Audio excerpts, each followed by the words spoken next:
From bro facts to talking smack. Food sucked. No disrespect. And that's why I didn't make it. Sports news to drinking brews. You are the torpedo speedo, bud. Yeah, and then you guys wonder why I yell at referees and shit. Join us for another episode of the Beer League Boys.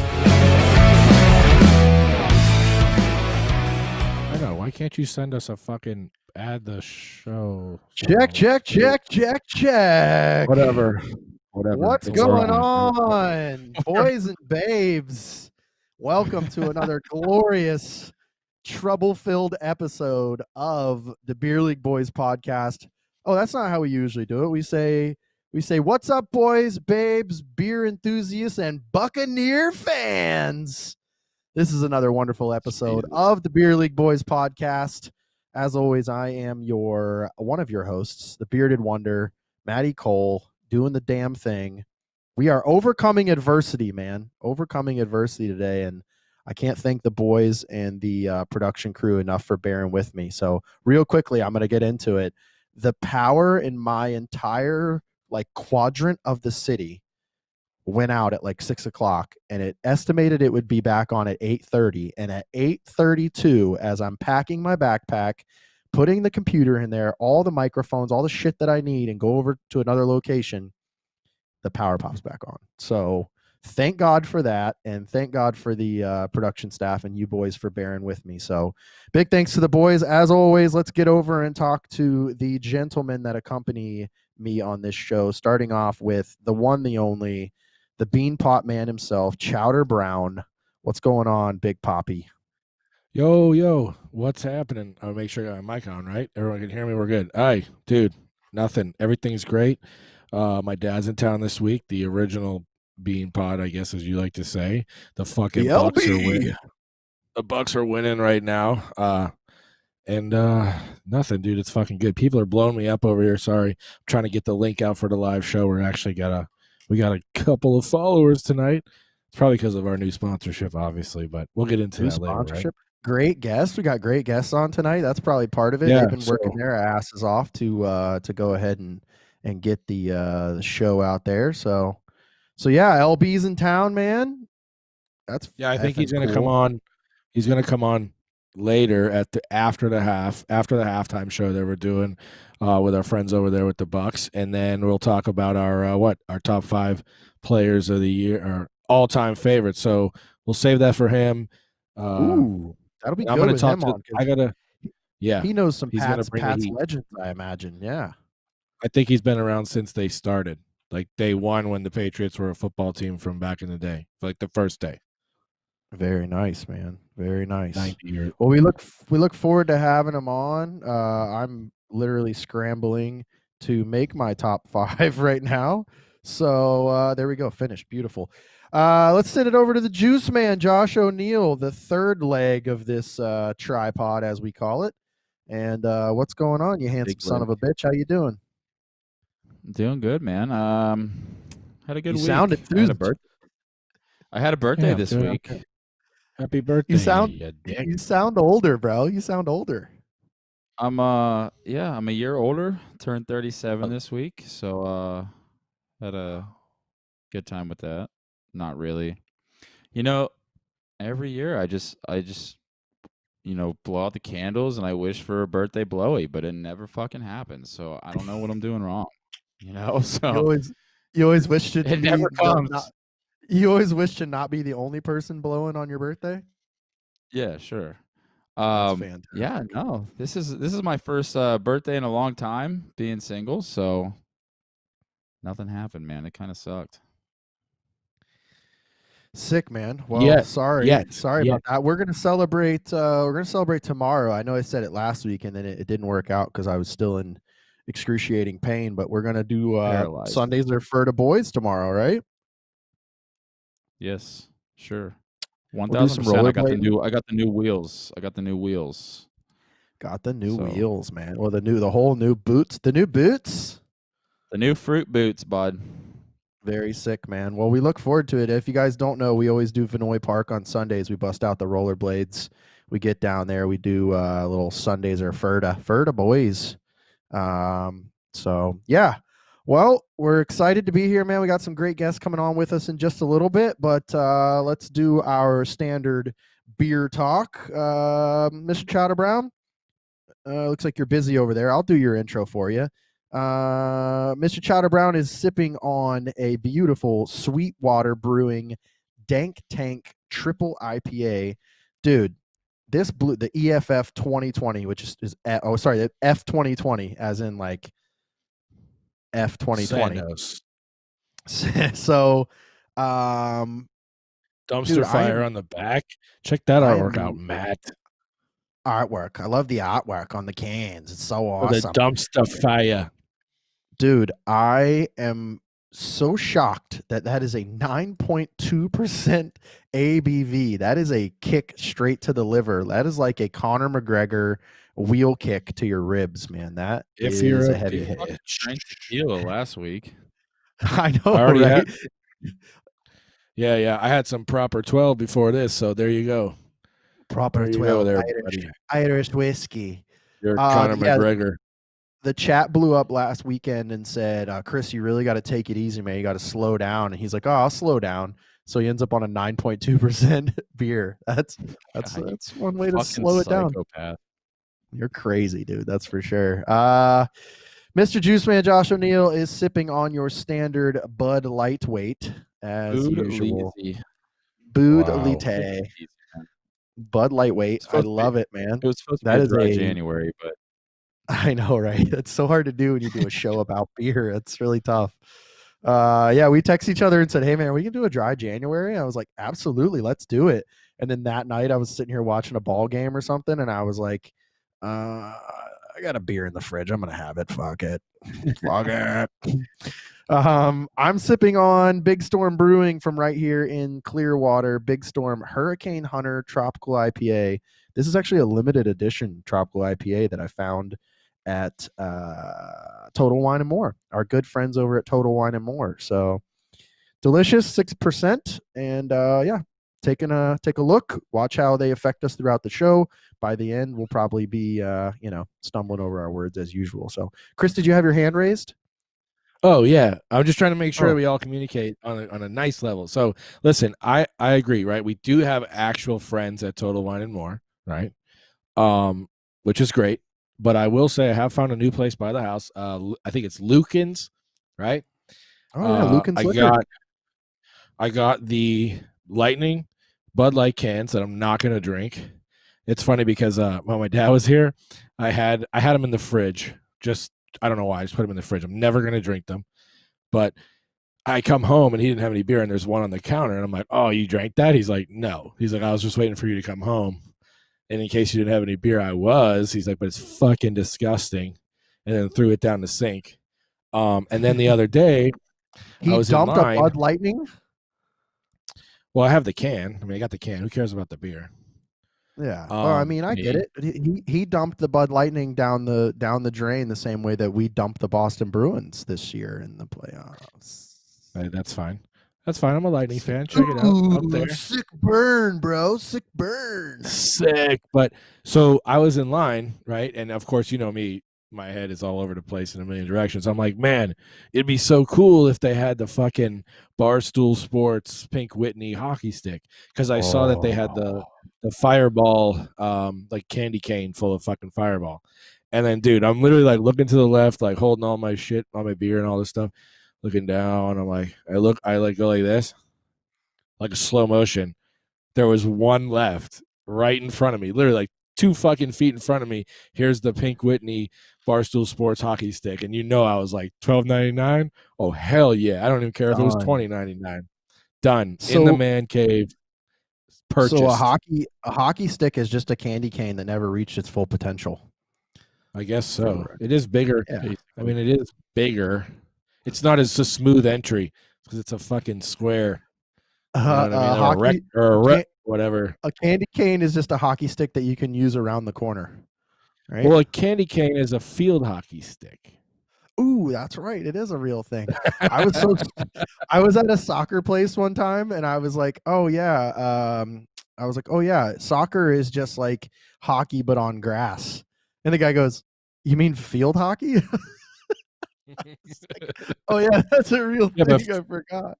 it's a woman's sport, but it is pretty, dude. The ball's fucking hard. Like it's a rock, dude. And then they have those hardwood sticks, and they're like smashing each other's shins and shit. It's hard. pretty It's wild. kind of hardcore. It's pretty wild. You got Pretty wild, anything to say? You got anything to say about field hockey, Josh? I feel like you probably dated a field hockey chick at some point in time. No, my school sucked. We didn't have a field hockey team. Field So hockey's like I a didn't really. horse. Yeah, I mean, no, other schools had them, but my school was a piece of shit and didn't have shit. We didn't even have a fucking hockey team. Our soccer team was like, I feel like everybody had to like pay for the soccer shit themselves. So it's like, my school only cared about football and baseball. Yeah, I mean, Soccer's so expensive. Yeah, Cleats and shin guards.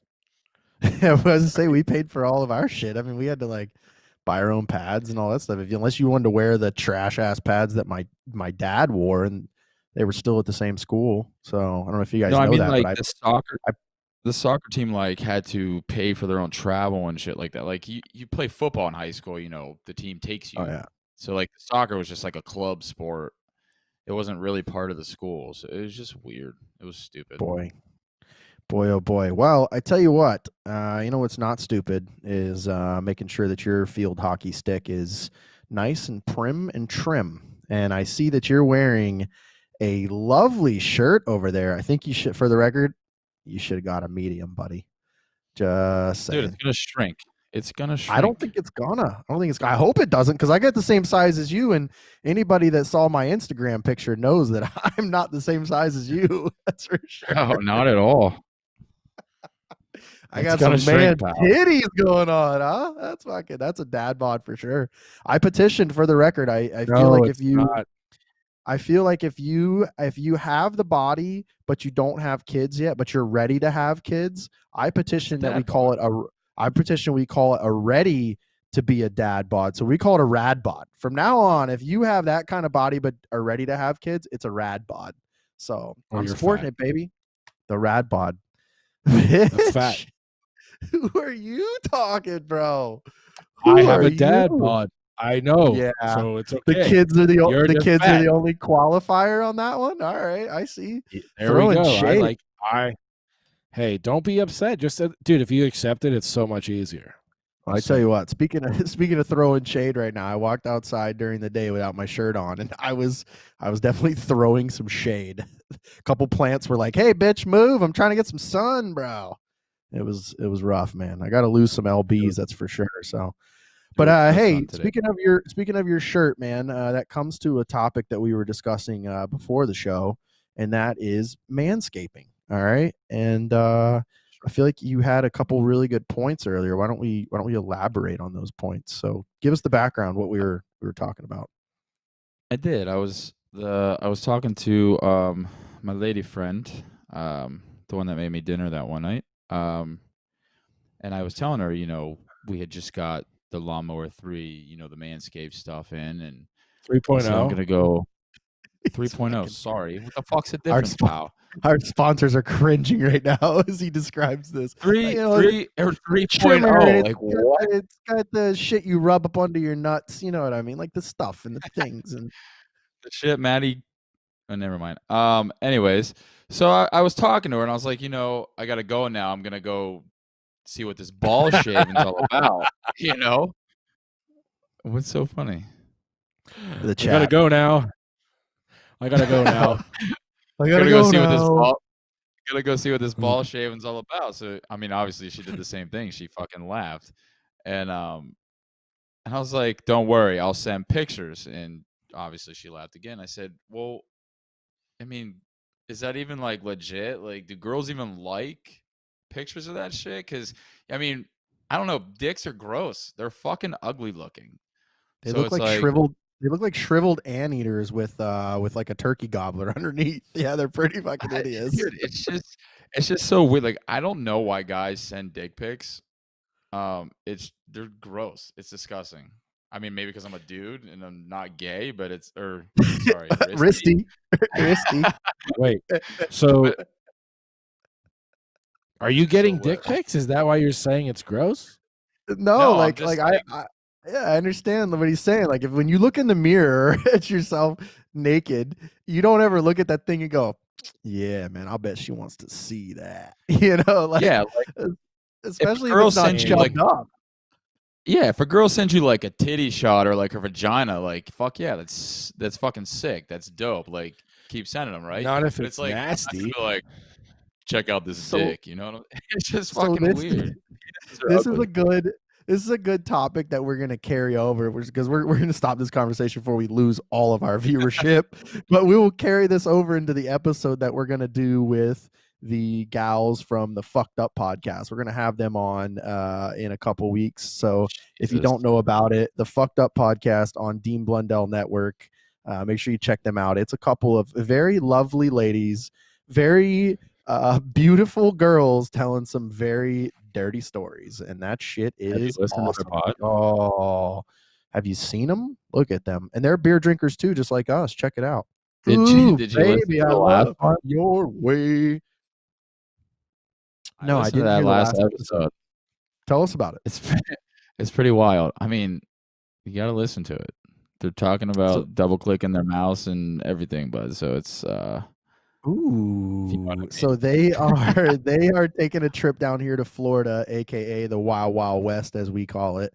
And so we're going to talk to them about their trip down here to Florida, but we're also going to have to ask them about that. Like, you know, what's the story on the dick pics? Do you ever get a dick pic and you're like, yeah, absolutely, that's what I needed this afternoon, as maybe a little dick pick me up. But they but jeez. sorry, that joke got me. Dick pick me up.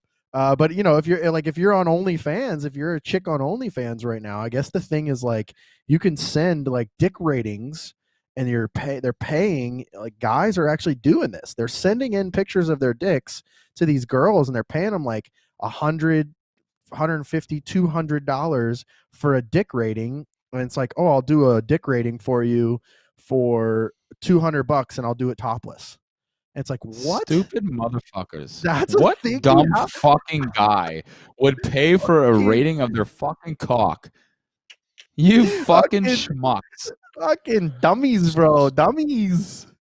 And Oh my god. how desperate are you for attention? I mean, I guess if I was single, maybe it might be a little different, but I don't know that when I was single, I was ever that desperate. Or like, I just need some girl online to tell me that my penis is a 4, and I'll give her $150. Like, that's just, I mean, dude, that's understandable. pathetic.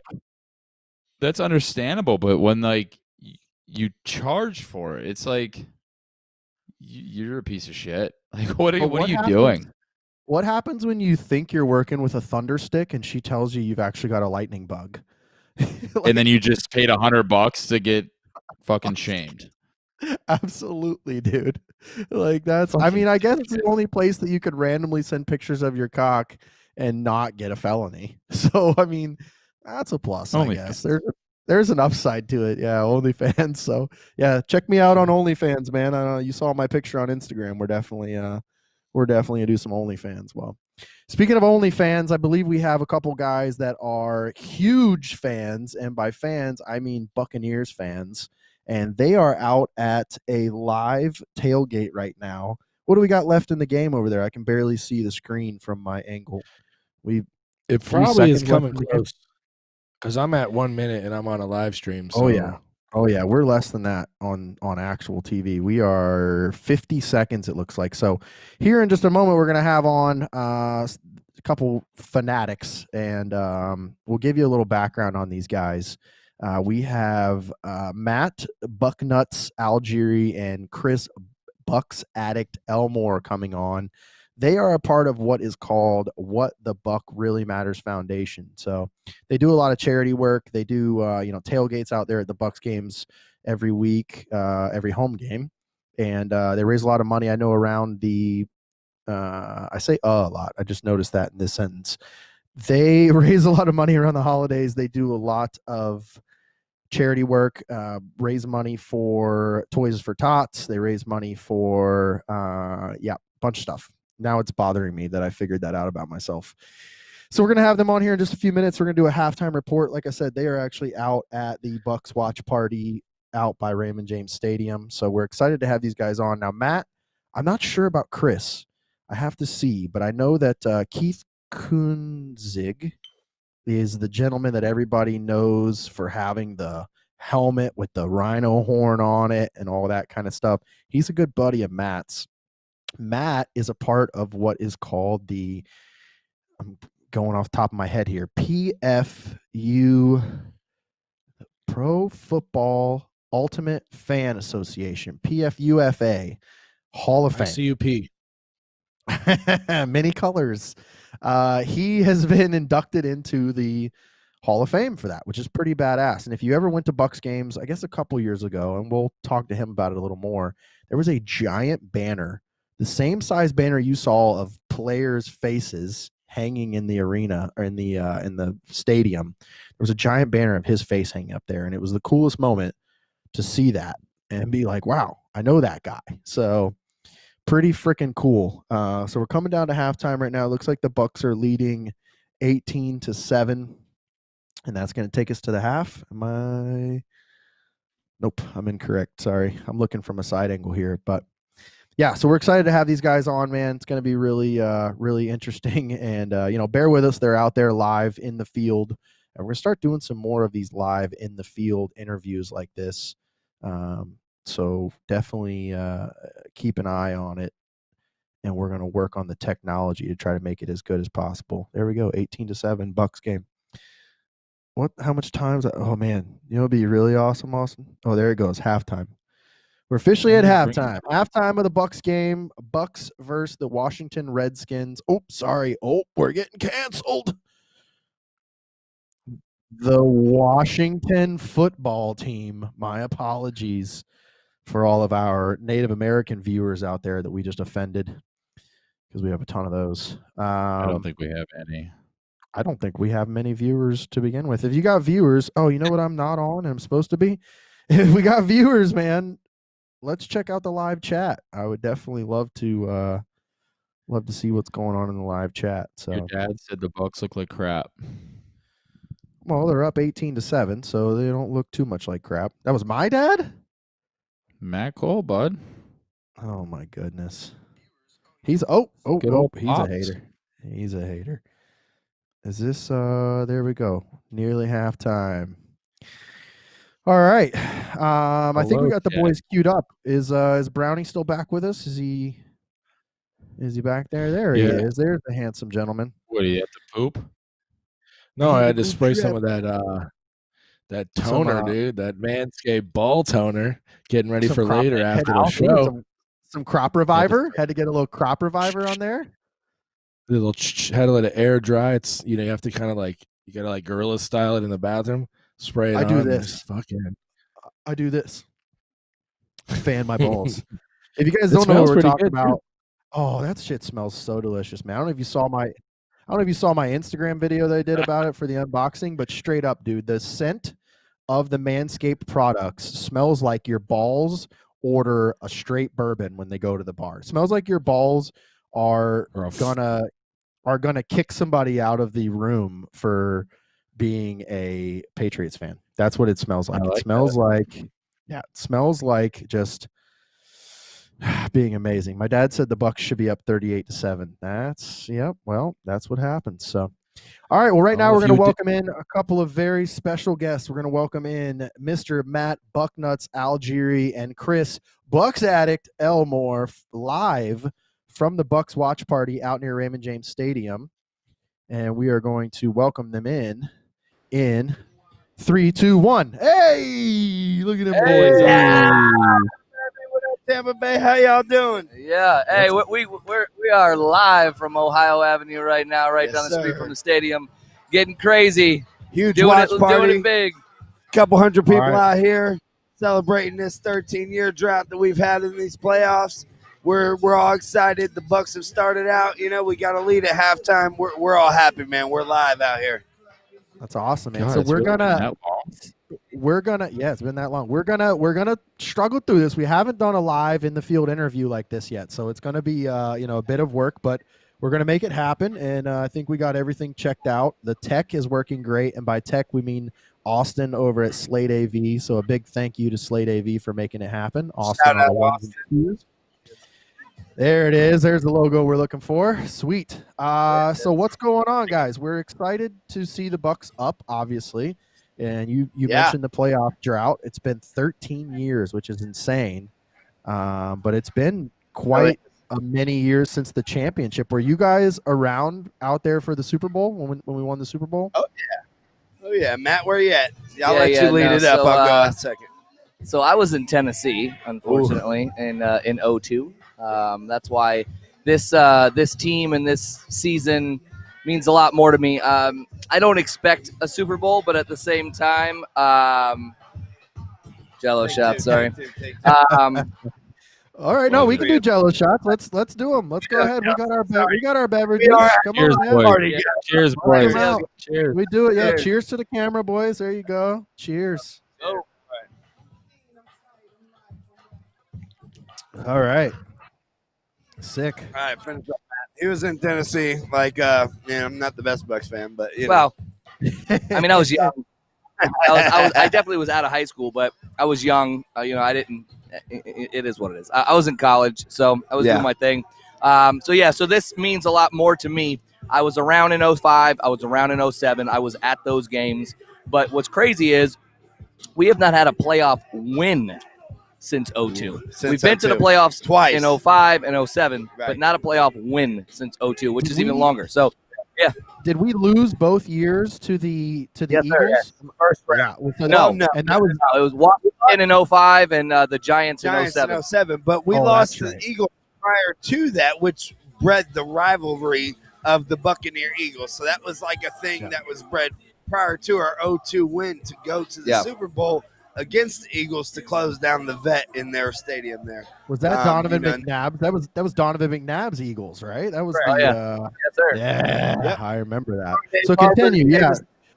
Seal the deal, you So- know. So we were So more out your for that. growth as a Bucks fan, you saw those teams, and then now here we are in a season where all the expectations are high. For anybody that doesn't know, they I don't remember which local news outlet it was, but one of them interviewed you, Matt, for Tom Brady coming to town, and you gave kind of your outlook. Has he hit the marks that you feel like he was going to hit? Absolutely. Another Jello shot. Sorry. Absolutely. Hey. I have to make Matt take two every time he I'm falls actually behind. triple stacking Anyways, here. go ahead. Yes. No. So basically, what he was asking me was, is it Super Bowl or bust? And my response was no. I think that, unfortunately, with this season, COVID and no preseason and no OTAs and no kind of gel from the team, it was gonna be a struggle. I knew that going in. A new scheme, a new coach, all that kind of stuff for Tom Brady. Now, granted, he's Tom Brady, and he has proven what that name means. But we've won also the playoffs. Hold on, we've also seen the struggles of somebody who's supposed to be the best ball placer ever to ever place a ball. Right? He's the quarterback. He's the GOAT. He's the best one to ever do it. But we've also seen him throw some dumb interceptions, some miscue shots. So we have seen the effects of no training camp, no OTAs, none of those things, the COVID effect that we've had on the 2020 football season.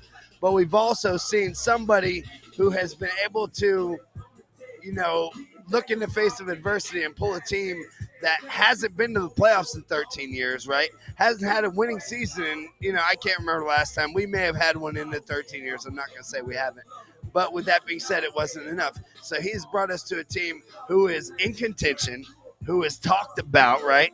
Who is able to actually produce a winning product on the field, which is something we haven't had since the 0-2 season. Even following after our team was dismantled, partially by John Gruden, partially by management and contracts, but we just haven't had that same effect since that year. And I'm happy to see us doing something positive. Oh, yeah.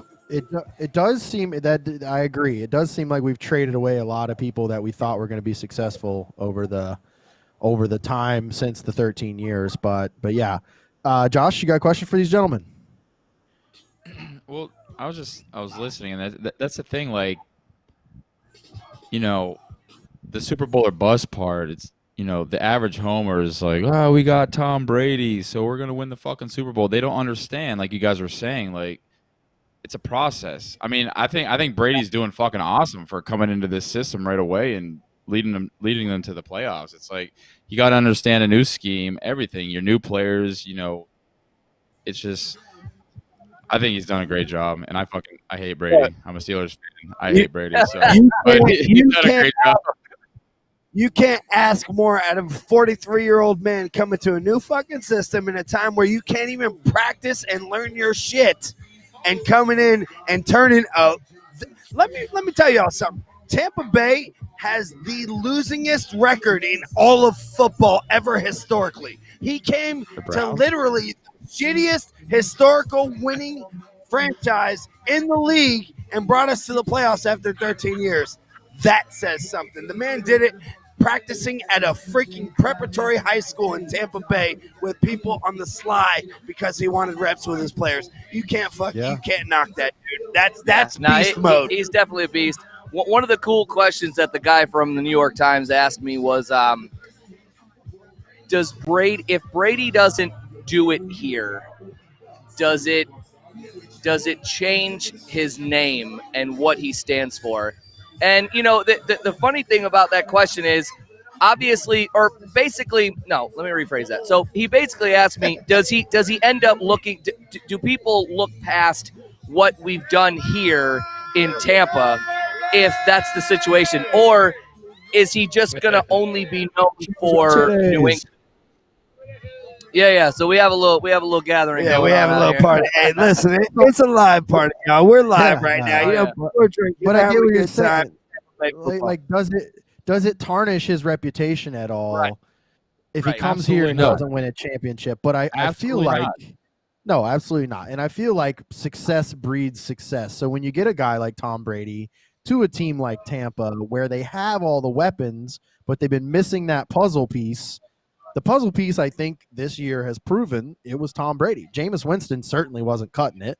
And so you get somebody like Tom Brady in here that can, manufacture success. And sure, he's thrown some interceptions, but like Chris said, Buck's addict, Mr. Elmore, because we have Chris Brown on the episode who's itching for something, and I'm going to get to it in just a second. But he's itching for something right now. But yeah, like Chris said, no, both of you said, no preseason, no OTAs. He's out there throwing passes at a prep field to try to get ready, during COVID, just to prepare himself. But that goes to show the type of competitor he is at his age. And he's already said, he's come out and publicly said he's not retiring this offseason. So we've got him for 2 years. Am I correct on that? He has a 2-year contract with us? We do have a 2-year contract. $5 million a year. I mean, that's low for a player of his caliber, so that's a discount. Yeah. I mean, the bottom line is you get the Brady effect, which is what I'm basing my fandom basically on in this season, is the fact that you get what he brings to the table. So players want to now come here. Players want to play for him. Players are going to want to lower their contract to continue what is being built now, whether we go to the Super Bowl or not. We're obviously in the playoffs. We have a huge future ahead of us with this wide receiving core and this young defense. So why wouldn't these players want to lower their contracts to make it work to stay here? That's the Brady effect. Well, he makes everybody else around him better, which is, yeah, you get him for 2 years, but it's going to be a successful 2 years. And not only that, for the economy, like the night that we announced Tom Brady would be a Buccaneer, right? We were the face on ESPN with him. There was a shot with Brady and us behind him and a couple other guys. I bought the underwear. The first night. I bought the Tom Brady number 12 underwear right away the moment it happened. Fantastic. Well, and the funny thing is that single night when they announced Tom Brady as coming to Tampa Bay, our season ticket numbers, there was a waiting line of 10 to 20,000 to where we haven't had a buzz like that. I'll give you an example. 2 years ago, we gave away seats to games just to fill the stadium's free seats for anyone who would come to fill the seats so we would not have empty seats. Fast forward, Tom Brady effect, you've got on the night of immediately a 10,000 person waiting list, and it went upwards of 20, 30,000 easily just in that first 24, 48 hours. And we sold, I'd say 95% of our season tickets just because of Tom Brady. So you can't beat that. Yeah. He is a magnet, and part of that goes to the fact that we have a lot of tourists in this area, and just like when you see at the Lightning games or the Rays, especially the Rays games, you get so many fans from out of town that come to see the teams play here because it's so cheap. Now, speaking of that, you see a lot of people that split their time between up north and down here, and so they buy tickets down here to watch Tom Brady play in Tampa because he's originally from, where is he from, Chris Brown? Michigan. Ooh, bruh. Come on. Michigan. That's right. He was going to do it. Yeah, he's originally from California, but he's from all of his success was at Brownie's team. Go ahead, Austin. Zoom in on the hat. Let's do it. Let's give Chris his due credit. There it is. Smokey Joe. There he is. Oh, he got the old school page. So his so his success in New England, and then to bring it down here, and like I said, success breeds success, and I feel like you got guys wanting to compete because of the type of caliber player that he is, and yeah, man, it's incredible to see. So, well, enough about the guy on the field because we're all going to get back to. Looks like the game's back on, right? Yep. But let's do. We're going to go quick. We're not going to take up too much more of your time. I want you guys to be able to watch the game, but let's do a quick.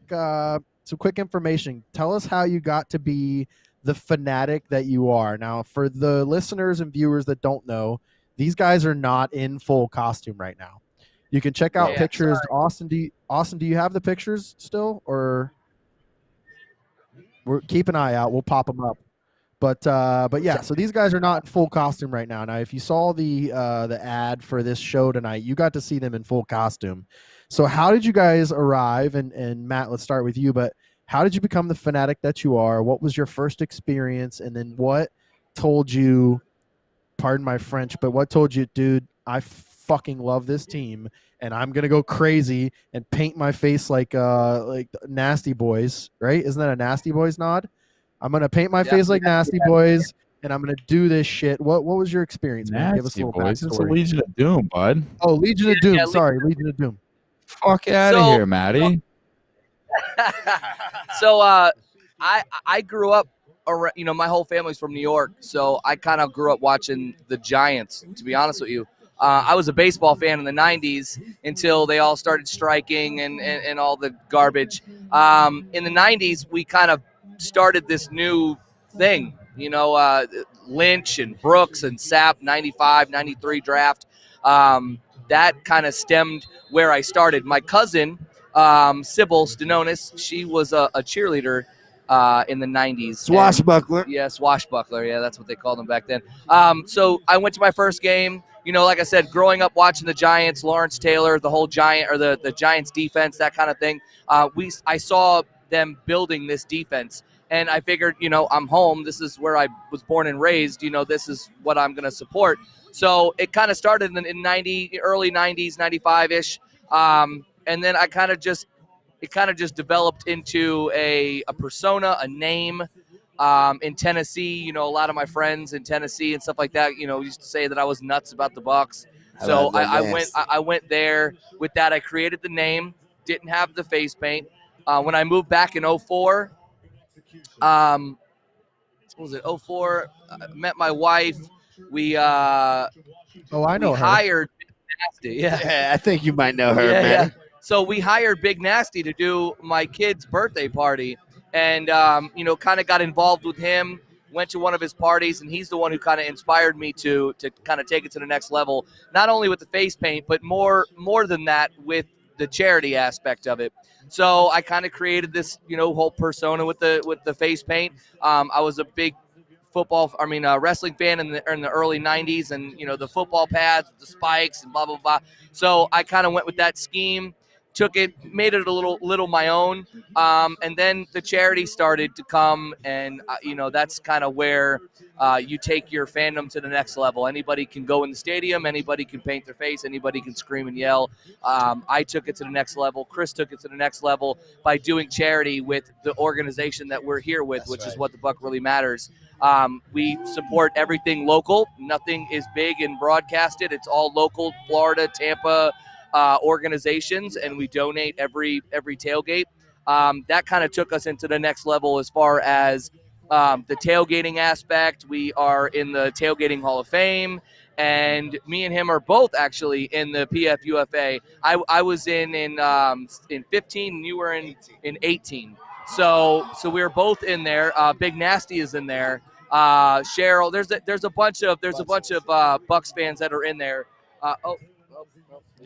We got. So and we'll get to more of the foundation stuff in just a moment. But so your look also transfers into the Tampa Bay Lightning.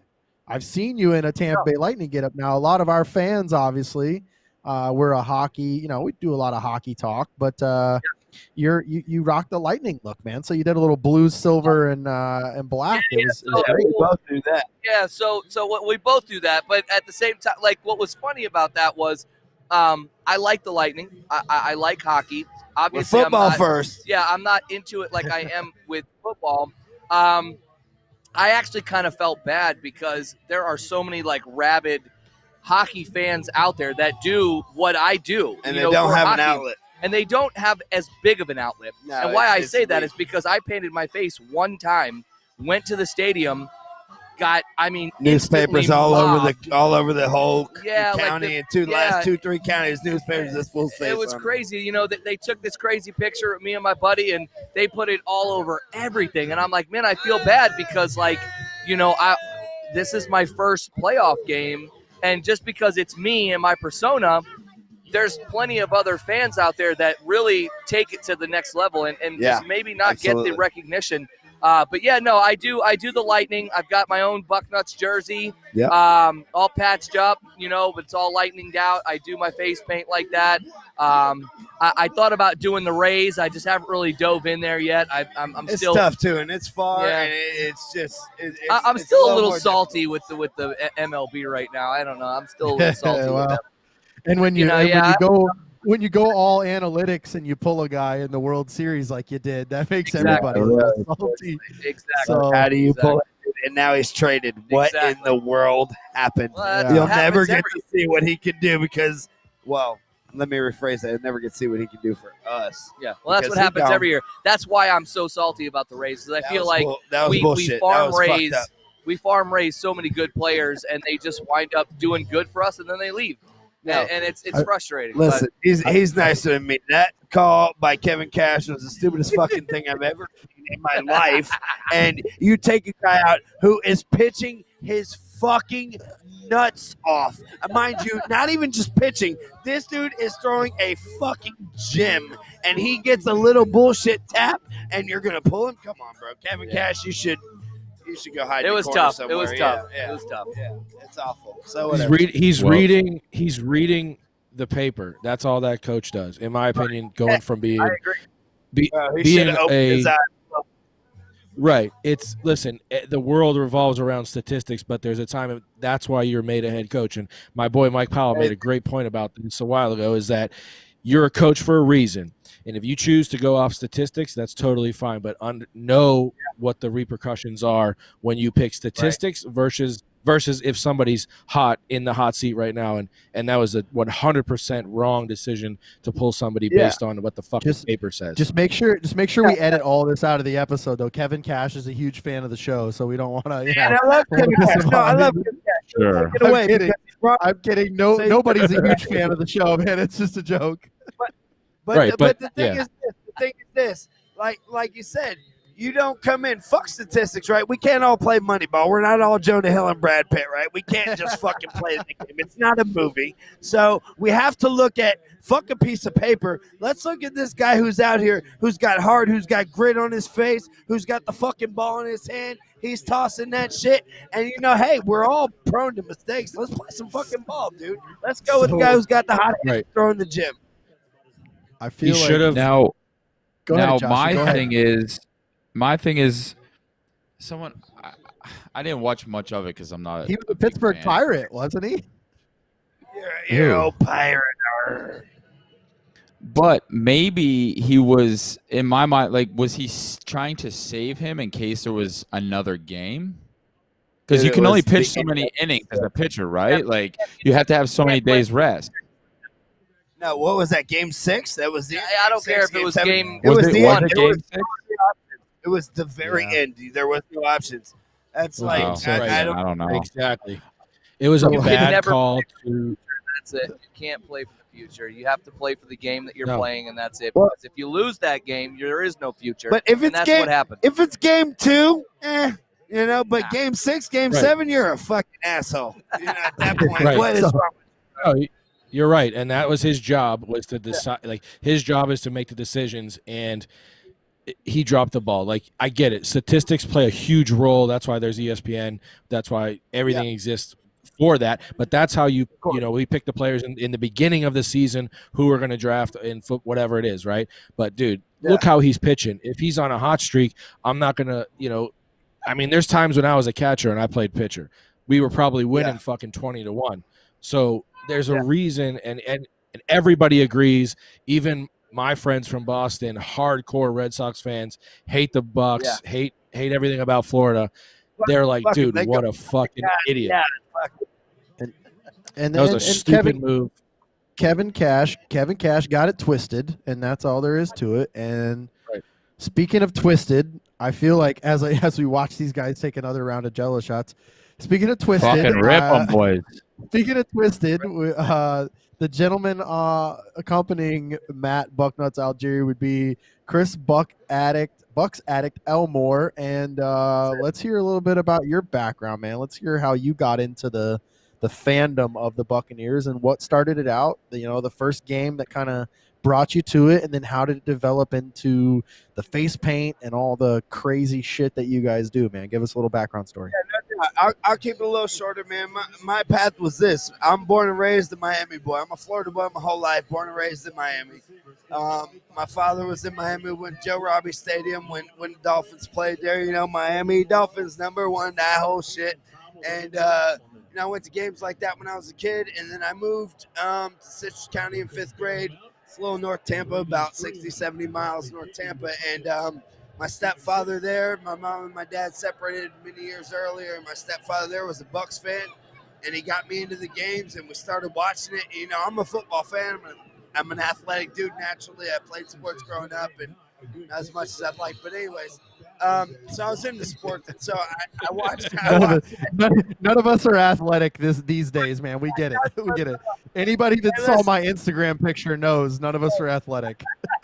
I got some athletic genes in me, and my shit was just messed up. So, anyways, point being, my stepfather got me watching, and then I had a buddy that I grew up with. His father had season tickets, and so he would take us to the games. So, 13 years old, I started going to these Bucks games. Man, it was actually the very first season we switched our stadium from the old Sombrero to Raymond James. So I never actually attended a game in the old Sombrero, which sucks, but whatever. I got to live with that because it's life. But so first year here, and I've been going to games ever since. He started bringing me, and I love the team. I followed the team. When we were shitty, I was still a fan. People told me I was crazy. They told me I was addicted to the Buccaneers, which birthed my name, Bucks Addict. And then 2014, I'm in Canton, Ohio. It's my second trip there. We got Derek Brooks going in, and Matt, and I had seen what the Buck, just like any Bucks fan who follows Buccaneer football on social media, you see what the Buck like we do now, and I had seen them guys before, and I was just up there in Canton, Ohio, and Matt was there and a couple other people there, so I met up with them, and the rest is history, man. So I live in Tampa and I meet up with my family here in Ohio, and that's where our relationship was born. And from that point, the Bucks Addict. So I had Bucks Addict the name for many years prior to that. There was never no character behind it. And when I met these guys, they're all painted up, and I hadn't seen that before. And then with the inlet becoming part of that atmosphere, I decided, hey, let me, come up with some paint. It wasn't like Matt. I didn't have an inspiration like Hawk or Animal. I decided, hey, we're Buccaneers, so we're a skull, right? So I put a half skull and then just put a little thing on my face. It started with something where I could put writing, 100 tailgate, what the buck, whatever it is in the face. We've got a picture. We've got a picture of the both of you together, right? Austin, you got that picture? We pop it up real quick. Show these boys, show what they both look like together here with the skull face paint and the Legion of Doom. There you go.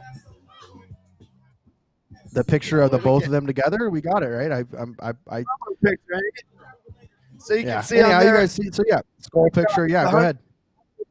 On my face. That's for 100. What is that? Was that 100 tailgate? What was the 100 thing? I think it was 100. It's 100 tailgate, So in that picture that you have for the promo, I had the 100 on there, and that's just to prove the thing, So it was just like a little thing that we did on the side. But like Matt said, our tailgating is what we call tailgating with a purpose, right? It's not just tailgating. We don't come out and just tailgate like people do, and there's nothing wrong with that. But what we do is tailgating with a purpose. Everything we do is charity driven, right? And every ounce of money that is made here, past the cost it takes to run this show, is given to whatever charity we deem that week that we're giving it to, and it's all local charities. Like Matt said, our biggest one is One Voice, and it's all good. And so we're all doing that, and everything is just good, So it's been a big thing for us. It's taken my fandom, like Matt said, from just the guy who goes to the games, who cheers, to a guy who paints up, to a guy who ends up taking pictures with kids that maybe one day, 20 years down the line, we'll still be at a game. We'll see each other again. They'll say, hey, man, I remember this picture with you, and here we are now.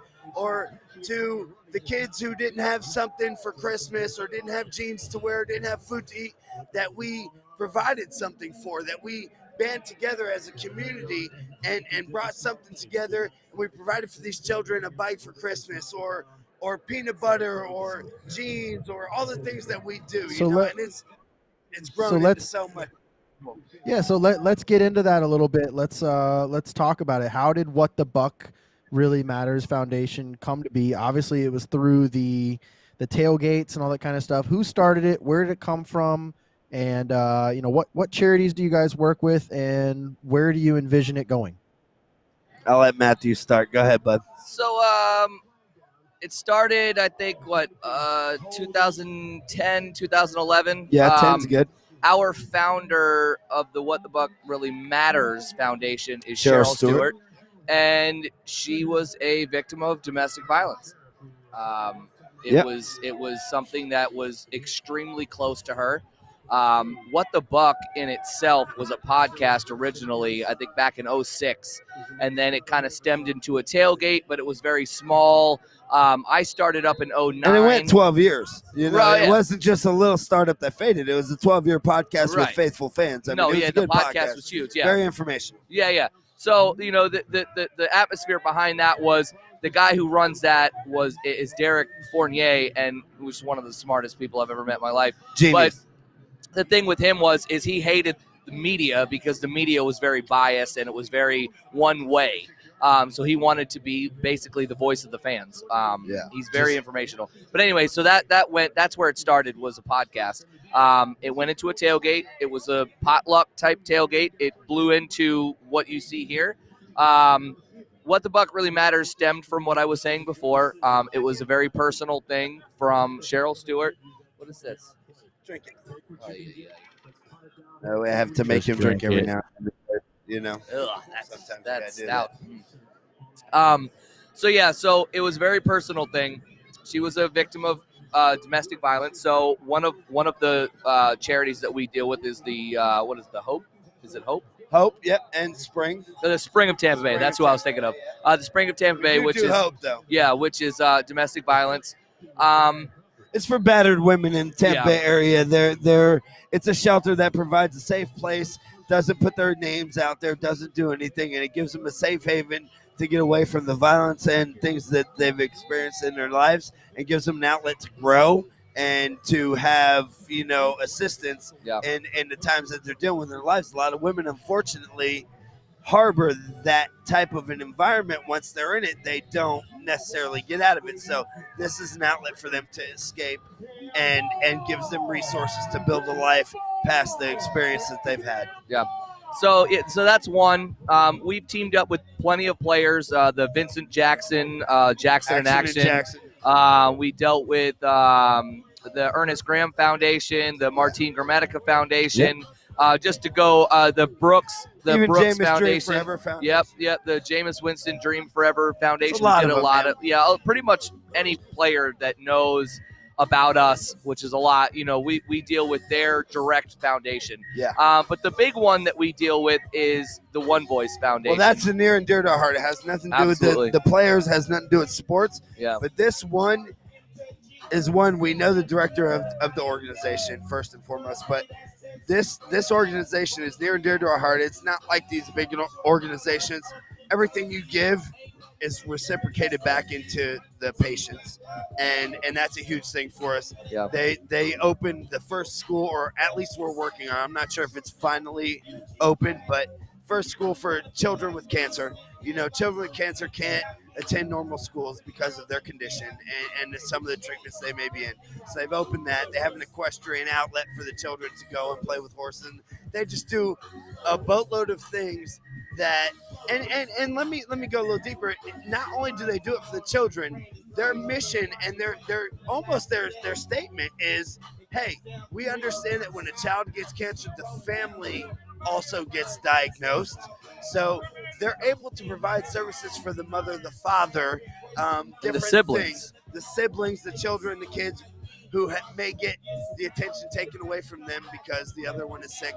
And they just do a host of things for the entire family. And it's a thing beyond beauty, man. It's unbelievable what these people do. And there's only one paid person on the personnel, and she's the one who runs the entire thing.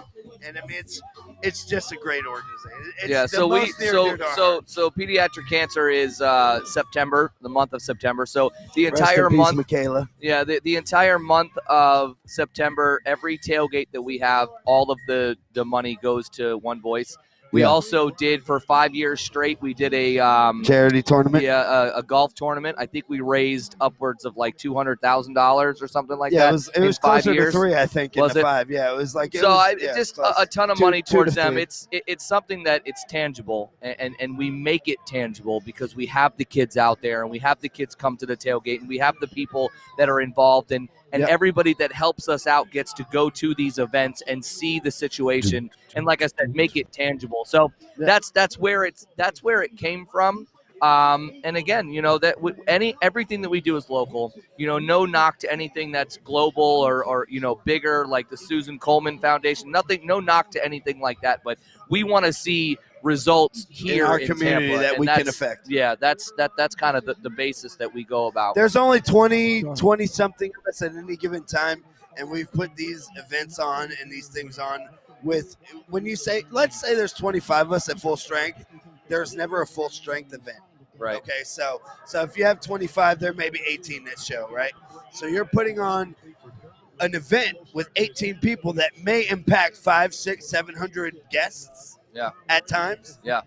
With the strength of 18 people. Yeah. You know what I mean? So It it's is something crazy, that and it's inspiring. it is inspiring, and it's something that we live for, we thrive for, and we just love. We love And it takes being a fan to a level that you can't explain, because everybody, a lot of people know my face, may know me personally, may know me on social media, whatever and have you, may know me from the stadium, seeing things and, the advertising campaigns and this and that.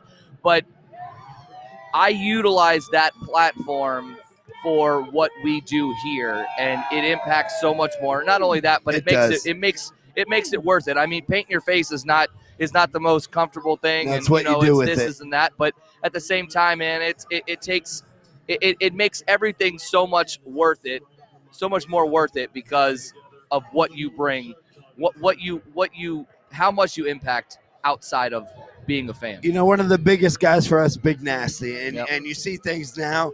We grew up watching Big Nasty on TV, right? So Matthew and I, both of us, have watched this guy Why do growing you call him Matthew? I What always is- call him what Matthew. is It's this? just a I don't thing. It understand. always never stops. Using your government name, bro. He's using the government name. I always Jesus. call him Matthew. It Killing never me goes right away. I've done it for years. Killing me Anyways, right past that. This is a guy we grew up watching, right? And then you see things nowadays, now all these years later, you'll see a guy like one of the people who's in our crew, Scott Bradford. His son, Tyler Bradford, has a picture with Big Nasty 20 years ago. Tyler is just a little kid, happy picture with Big Nasty. And now you're fast forwarding now. Tyler's a grown man. Yeah. And he's got a picture with Big Nasty. Yeah. And it's things like that that excite people and excite fandom and arise fandom in little fans and people growing up, and it comes to fruition. You see him 20 years later. I mean, it's things like that are just an inspiration and are a drive to do the things we do. Yeah. Our biggest goal is to promote sportsmanship throughout, fair sportsmanship, fans of all teams, and to grow fans of our base and just to have a good time, you know. So that's That what is we do. good. I'm so glad you said what you said. Sportsmanship. That's anybody for the three of us that are looking at our show run right now. That's perfect. We're gonna segue into that in a moment, but that's perfect. That's my bearded wonders word of wisdom for the day is sportsmanship. So, Go. no, you guys are doing great things, man. To see the impact that you have not only on the charity aspect, but like you said, young fans that are growing up and watching the examples that you guys are giving them of not just being this person who's having a great time at a Bucks game. Have you guys even noticed that I changed my hat yet? Have you guys? Nobody's I noticed. I see the pirate hat. Totally digging it right And now. it just kills it with the beard. Absolutely. Just making sure. So I heard there's already a Blackbeard, right? Is already part of your group. There's already a No, Blackbeard. that's not our group. It's a group we used to tailgate with. Yeah. They are no longer Okay. here, so there's an opening, bro. All Yeah, right, there's get your room. jersey All right. for Well, everyone. I can do You're I do braids in it and all that kind of stuff. So we'll talk. We'll talk. Throw But a couple beads in there and get Yeah. over here, bro. No listen, I sparkles. got some. Bring some rum. I got Bring some rum. I got some, man. I got some enamel beads. No, so we Those are the best. Those are the most widely accepted in our tailgate. I don't even. Matthew is So- going to verify that. So no, man, your impact on the community, man, it's really awesome. So Hey, for the listeners now- and viewers, Now I get it. I'm an idiot. He didn't get it at first. I love it. Yeah, so it's for so the bad. viewers and listeners, man, check out What the Buck Really Matters Foundation, and see what you can do to help them out. It's always awesome. And if you're ever going to a Bucks game, whether it's this year or next year, they've got tailgates, and the proceeds from the tailgates still got you, still tickling you on that one. Great. The proceeds from the I can't believe I didn't catch that right away. I had The no pro- idea what you were talking about. the proceeds from the Maddie, tailgate. that's your people. Proceeds from the tailgate, go to help the many different foundations that they work with. So super cool, man. There she is, Jen Evans Algieri. So that's a little family member of mine. But so real quick, we're gonna cut this so we can see the rest of the game. Let you boys see the rest of the game. But real quickly, we're gonna do two things. One, tell us the craziest fan that you guys know from two particular teams, and I don't know if you know them, but do you know a crazy fan like you guys, a fanatic from the Steelers, and do you know one from the Patriots? And if so, tell us who they are and how crazy they are. I got the Steelers. What's the No, I chick's got name the from- Steelers. I don't know the Patriots. What's E-Beth. Let's hear the but Steelers. Yeah, I'm gonna go Steelers because he wants Steelers, and we both don't have Patriots, so I'm gonna take Steelers. I got Steelman. This dude Oh, right all here. right. You All want right. someone different? He wants maybe Steeler girl, but I'm gonna Yeah. go with Steelman, right? Steelman is a dude who makes his own comic books. Okay, He's this next guy level. has his own comic book line. Okay, this guy is next level in the fact that somehow, some way, he's got it in all the adult entertainment clubs Yes, I know. of Pittsburgh. So his tailgate, mind you, is maybe rated R. he has all of his friends at the tailgate with him, and it seems like it's just a jolly good time. I have not been there, but I'm going to go with Steelman from the Steelers. His name is Mike.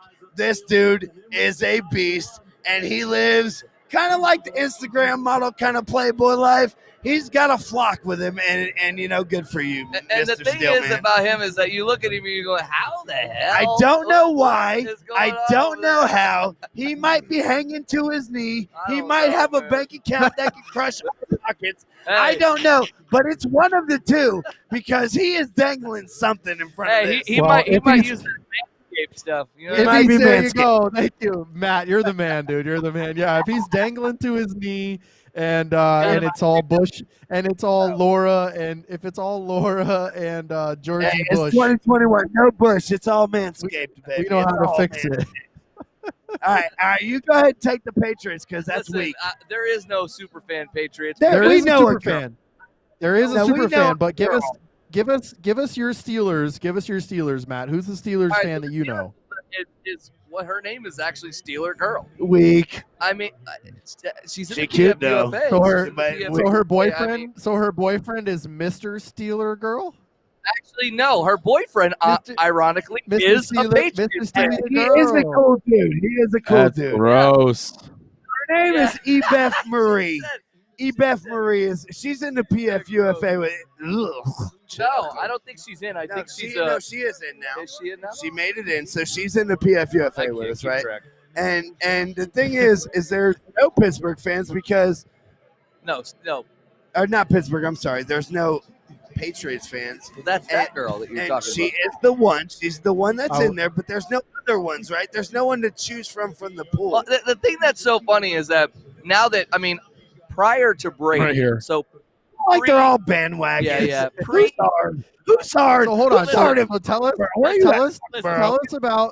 Tell us about your Steelers girl that you know of, and then I believe we have a picture, and I'm gonna ask you about a picture in a moment. But tell us about your All right. Steelers girl, and then I think I have the Patriots one covered. So go ahead. All right, Ooh, so there so you go. Steeler Girl is, she's a cool chick. She paints her face all black, which is crazy, and then But she has got the the little little diamond. yeah, she's got the little whatever that symbol thing is. on Beautiful one side. children. Beautiful. Yeah, she's a cool chick. She's in the PFUFA. I think she went in with Cheryl. She does maybe. not live in Pittsburgh, mind you. Most of the She fans. drives and travels Yeah. for these games, which is pretty fucking stout. And that's the thing that's crazy is her husband is a Patriots fan, so it is Yeah. pretty crazy. But no, she's a cool chick. I don't know much about her. Is like like So Steeler like I man. said, we don't got you picked like two of the Yeah. fan bases where you're kind of stumping us. Yeah, And I the mean, Giants and Giants could be another one, but Well, like outside of yeah, that, there's a we bunch, can almost lay something on you.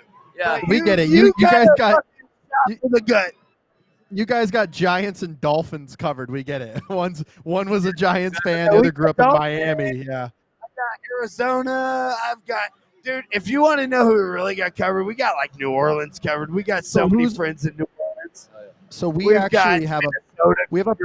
we have a podcast on our network, the same network that we're on, that is the Pro Saints Talk podcast out of New Yeah, Orleans. pussies. So Pro Saints, pussies for never getting back at us. That's so Ah, really let me ask you one other question real quick, and then For we're gonna real. show you guys something. But so who out of, besides you guys, I'm sir. swatting at a fucking mosquito because I live in the jungle.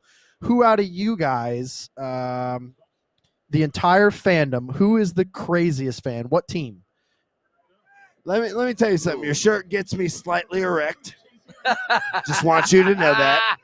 10th And then anniversary, from baby. that point forward, I'll give it to Matt. Matt. So Matt. the but I'm still craziest erect. fan. Or just the craziest- one who's got the craziest get up. There it is.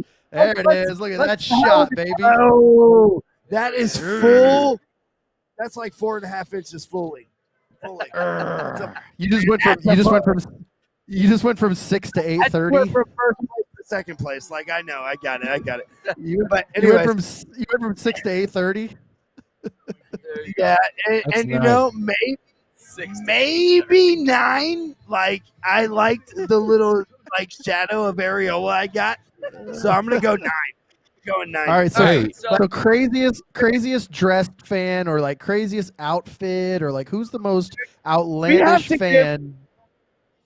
If I'm gonna pick, like, there's Frozen Tundra, there's those guys, yeah. but we have to No, pick you know like what? our I guy. got you. Pick our guy, dude. Let's go. I want nasty or crazy. Like, Nah. I want our guys. No. We have to have our guys. No. Here, No, I mean here's my besides thing. Bucks.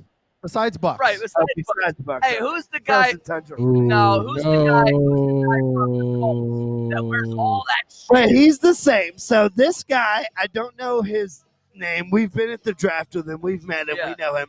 But Frozen Tundra and Cops are him there. do the same thing. Yeah, They I do mean the same they thing. wear There's so a much guy. shit on If you there. look up a guy, Frozen Tundra for the Green Bay Packers, Yeah. he does the same shit as this dude from the Colts, and I'm not sure this guy's name, and we know him, we've met him. But excuse me, sir, for the brain fart. But Frozen Tundra and him do like the same kind of a thing. Yeah, And it's it's- man, oh they my just God. it's like They have Oh my icicles in their God. beard. there he Oh is. my Frozen god. Tundra. That's Who- Frozen Tundra. There you go. Oh my god. He's a beast. That's Frozen way- Tundra's is next level, man. yeah. Hey, pull it down a little bit. Pull it Yeah, down. There it is. There you go. is. Nah, I mean, that's Frozen Tundra. Now that dude's cool as shit. And Yeah, the look way at he my does comments. it, Insane. there's I a saw it. guy, That's insane. dude. There's a guy in the Colts that does the same thing. The To me- same thing. To me, it just looks like a Straight coat sleeping. hanger. Like you're just I'd throwing say- shit on you. At Would this you point. agree those are like the two best? Like I mean, ultimate, like as far stacked as shit. outfits, Stacked yes, shit. Yes, yeah. Yeah. All right, so let's I go to our find it. let's go to our I find reigning it hard to Pittsburgh fan believe here. that. Hold on, no. I find it hard to believe that a Raiders fan isn't on that list. Dude, you got That's the you thing, got man. the There's guy, so and many. What's the guy up? There's so many out there. I mean, you got Gorilla Rilla because there's other you got gorillas. Violator. I mean, Violator's the one now. Violator's up for the Ford Hall of Fans this year, yeah. and he's a beast. He's Yeah. one There- of the there's most definitely some recognizable crazy that you'll fans out see. that way. Yeah, But- we can't associate with people called Violator. It's 2021, bro. We're not trying to get canceled. But The that's the fact dude, that right? you know, the fact that They're you the know these black guys' hole. names is great. Oh, It's yeah, great. no, Well, we know all a of lot, them. We know yeah. them personally. Like the thing we do is fucking love it. intertwine. We're Yeah. So we're we all literally know each dealing with fan royalty right here, guys. This is Yeah, probably our highest fucking- profile. These are our highest Yeah, yeah. profile guests that we've ever had on. So that's fucking. I love that, I but- love it. As far as fandom goes, we're in there, right? Yeah, I mean We'll that's say the that. thing. We're in there with So the them. PFUFA is the Pro Football Ultimate Fan Association. Gorilla Rilla's in there with And, us. yeah, All those guys you are can- in there with us. We're you all in a could group pretty together. much take the craziest fans from almost every team, pretty much every team, and most of them are in the PFUFA. Yeah, so if so you we- got a we crazy do- fan, we probably know. yeah, and the thing is we do a reunion every year at In Canton. the Hall of Fame. We're 20 During miles the- outside of Canton, Yeah, Ohio. We're in during Dover, the Hall Ohio. of Fame. During the Hall of Fame. Yeah. So we see these people on the once a year. So like we have a pretty good relationship with most of these people, Well, and that's what's awesome about it is the fact that if we ever travel to another game, to another city, we've got everything. We've got a place Everywhere to stay. we wanna We've got go. this. Everything. Well, we So- do guys trips, and we have people that have hosted us. Literally, pay for our whole entire weekend games, hotel, Hotels, yeah, and tailgate, yeah, just Oh, we're based on down. every We're coming thing that with we've you. done. yeah. we're coming Guys with you trip. next time. We have Yeah, guys bring the trip beer as league well. boys. Actually, you know guys- what? Ironically, next year is New England. I want New England. I have picked New Ooh. England. Gross. We haven't seen dates, so Bro, we haven't. listen Don't be to But this this. is the scared, thing. Josh. New England, Brady You gotta going think back this. home. If you have Brady and you have Gronkowski, fuck Gronkowski. If you have Brady, and whether you have Gronkowski or not, but if you have Brady and you're going back to Foxborough and you just won a Super Bowl in Tampa Bay in 2021, 2020 season, you want to go back there and you want to lay every inch of dick you've got right on their seats and say, Manscaped bitch, dick, by we're the from way. Tampa. Manscaped, Clean yeah. from Manscaped.com, Very well blog, trimmed. something. So Right all there, right, baby. so we're gonna right there. so we're getting toward the end of the game, and the game's getting tight. So we definitely need you guys to get in there and help root our team on so we can get this victory. But we got two more things for you. We're gonna do two more things. All right. number one, we want you to go ahead and holler at the crowd behind you. Get them all into it. Tell them fucking get loud. Go for the podcast. Get loud. Let's do that on a count of 3. 1, 2, 3. Let's just get them. Let's get them. You gotta wait for them. Get them all. Yeah, pack them all in. Pack them all in. Pack them all in. Dude, what a great fucking episode, eh, boys? Pack them What a all in, great boys. episode. We're good, yeah. God damn it. File in. the fuck in. File in, boys. The Buck Nation Army Oh, right here, boys. God. Look Look at at this this. shit, man. All right, so File in. they're starting to come over. I need a microphone, like We got a couple. external microphone.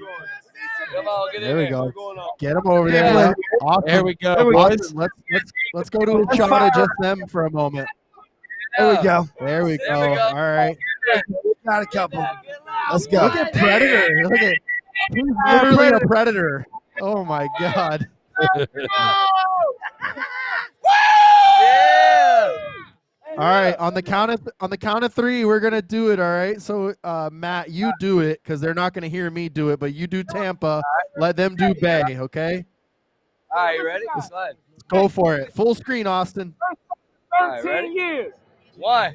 We done been to the playoffs. Let's go, Predator. Let's get it right. Okay, Count it ready? off, Matthew. Let's 1, go. 2, 3. Let's go. Tampa! Tampa! Yay! Yeah, we doing it. All right, that's it, man. That's fantastic, dude. We Thank you guys appreciate so it. That's much, fucking class act. All right, so we got one more thing. All right, now that we saw the crowd, we got one more thing for you guys. Here's what we're gonna What you ask got? between the two of you guys, collectively tell me who the Who wins in number a fist one. fight? 'Cause Later, who wins in a fist fight? Barney or Elmo? No, I'm just kidding. Later on in the episode, we're doing a 5 for fighting, which is our signature segment. And this week's 5 for fighting is the top 5 players on your team. So for the Bucks, who is the? We're not gonna do 5 for you guys. Who's the number 1? Who's the best player of all time for the Tampa Bay Buccaneers? Talk between each other real quick. Talk between each other. No. Just the best player of all time. Talk between each other. Come up with an answer. Ever. Tampa Bay Buccaneers history ever. It's Me, easy. It's not good. Yeah, Godwin Warren for Sapp. sure. No, Warren it's Sapp. Warren Sapp. Yeah, it's Warren defense. Sapp. It's defense. It's Warren Sapp for me, and a close second would be a tie between Derek Brooks and John Lynch. Yeah, it's Oh definitely my So defense. it's Warren Sapp on the Definitely. line, All right. the dominator, the guy who fucking changed the game every time he took a snap. Yeah. That's number 1. But for Big me, 99. He's the reason. It's- Hey, he's the reason Sam Darnold.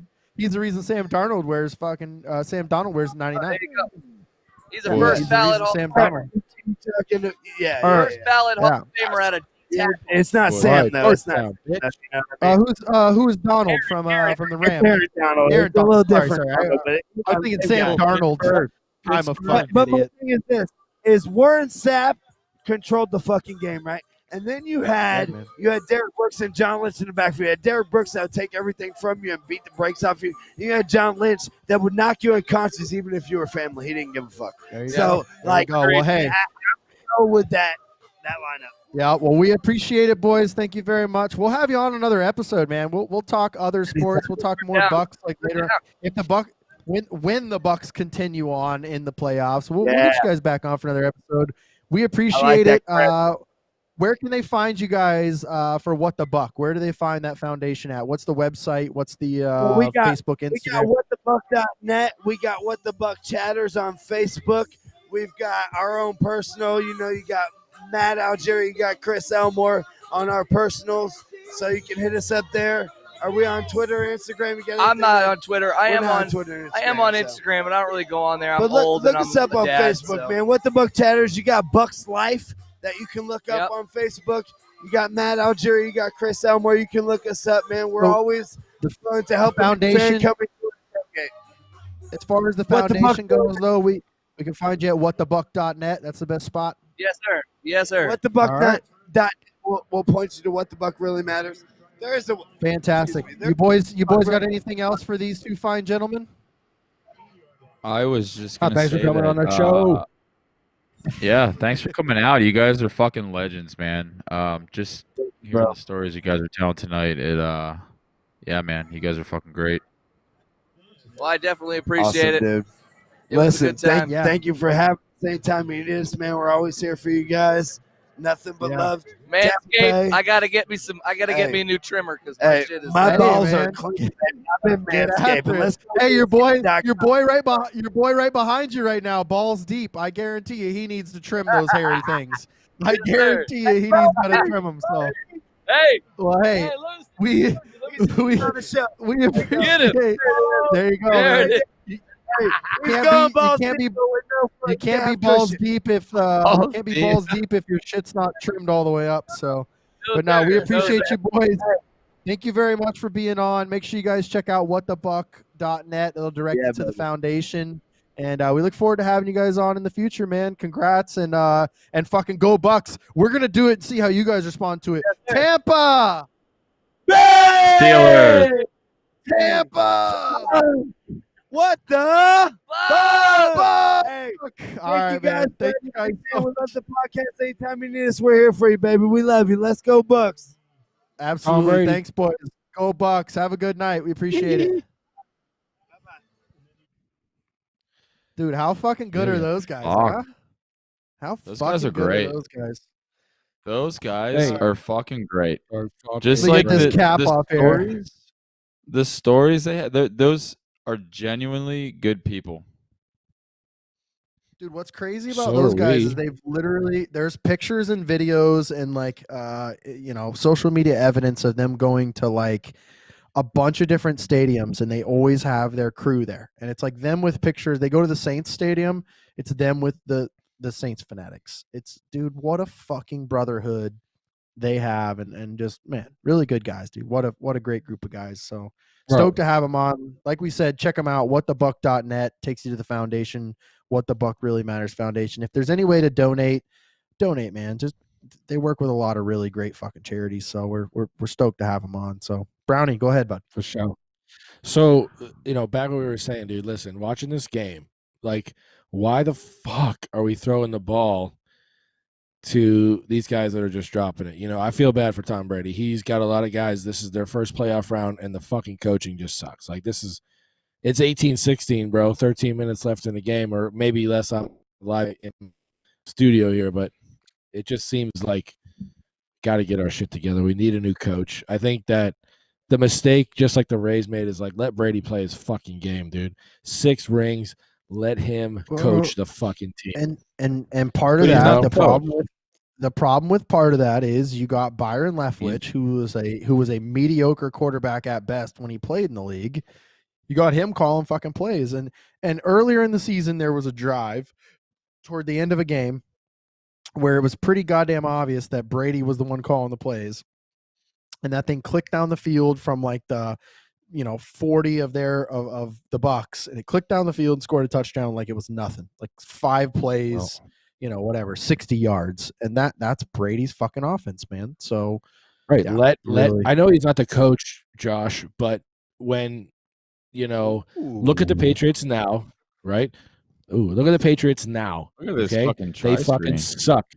They fucking suck. They didn't make the playoffs in however many years it was, and now you're going to take the best quarterback in the league, right? We can all agree, and Sure. try to fight him on what he wants to do. Like, give me a fucking break, bro. You're in the playoffs after what they said, Sure. 13 years, But you whatever it also- is. 13 years. Well, he's got a great mind. That's all. Go ahead, Josh. The Patriots also have Cam Newton. He's not like a good fucking quarterback. Oh no, I'm not talking. And that's totally fine. I totally understand that, but it's like they're butting heads, and that's the problem. It's like pick what you want to do, and then train on it. Don't fight all season and say, okay, we're going to do Brady's plan for 3 games, then we're going to go to what Bruce's plan for the next 3 games, and this, that, and the other. Like Matt said, it works. Let Brady fucking run the team. Yes, you're the head coach. He knows that. He's not going to fucking step on your toes. He's a class act type of dude. He's going to tell you who to put in, who not to put in. He's going to win fucking games for you. I mean, look where the Bucks are right now. Just saying, that's all. And I'm done with that. No, I got plenty of friends. No, I from agree. Boston that agree. I agree, but I was more saying for like the people that were saying, "Oh, it was Brady's Patriots and Belichick had nothing to do with it." No, it's Cam Newton just sucks. Cam Newton just sucks. Like, yeah, I mean, if Big Ben, like, right. get it, if Big Ben went to the fucking Patriots and went under fucking Belichick's system, I think they'd still be Super Bowl contenders. Like, you're not going to win with Cam Newton. That's just how he's the best. that's how it is. He's the best dresser in the league and the worst fucking quarterback. Besides Cool. Jameis Yeah, Winston. Besides right. Jameis Winston, I guess. Like, come on, boys. Yeah, they're probably best fucking buds. Yeah, they eat I a bet lot they of are. seafood together. They eat tons of And fucking dress like crab fucking legs. Risties all fucking day. He's chunking up scarfs the whole time. That's what Winston does. He scarfs, and then fucking Cam Newton they wears them. Yeah, those scarves are their crab leg napkins. I tell you what, though, man. I tell you what. Boys, it's fucking cold.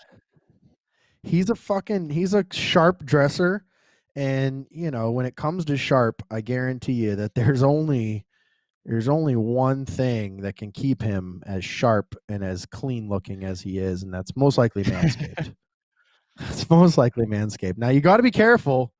You got to be careful with all those other guys out there. Now I don't know if he's using Manscaped. Maybe that was the problem. Maybe that's why he wasn't as sharp as he could have been this past season, because he was using all the generic brands. He was using all the stuff that's not Manscaped, and it's not the Lawnmower 3.0.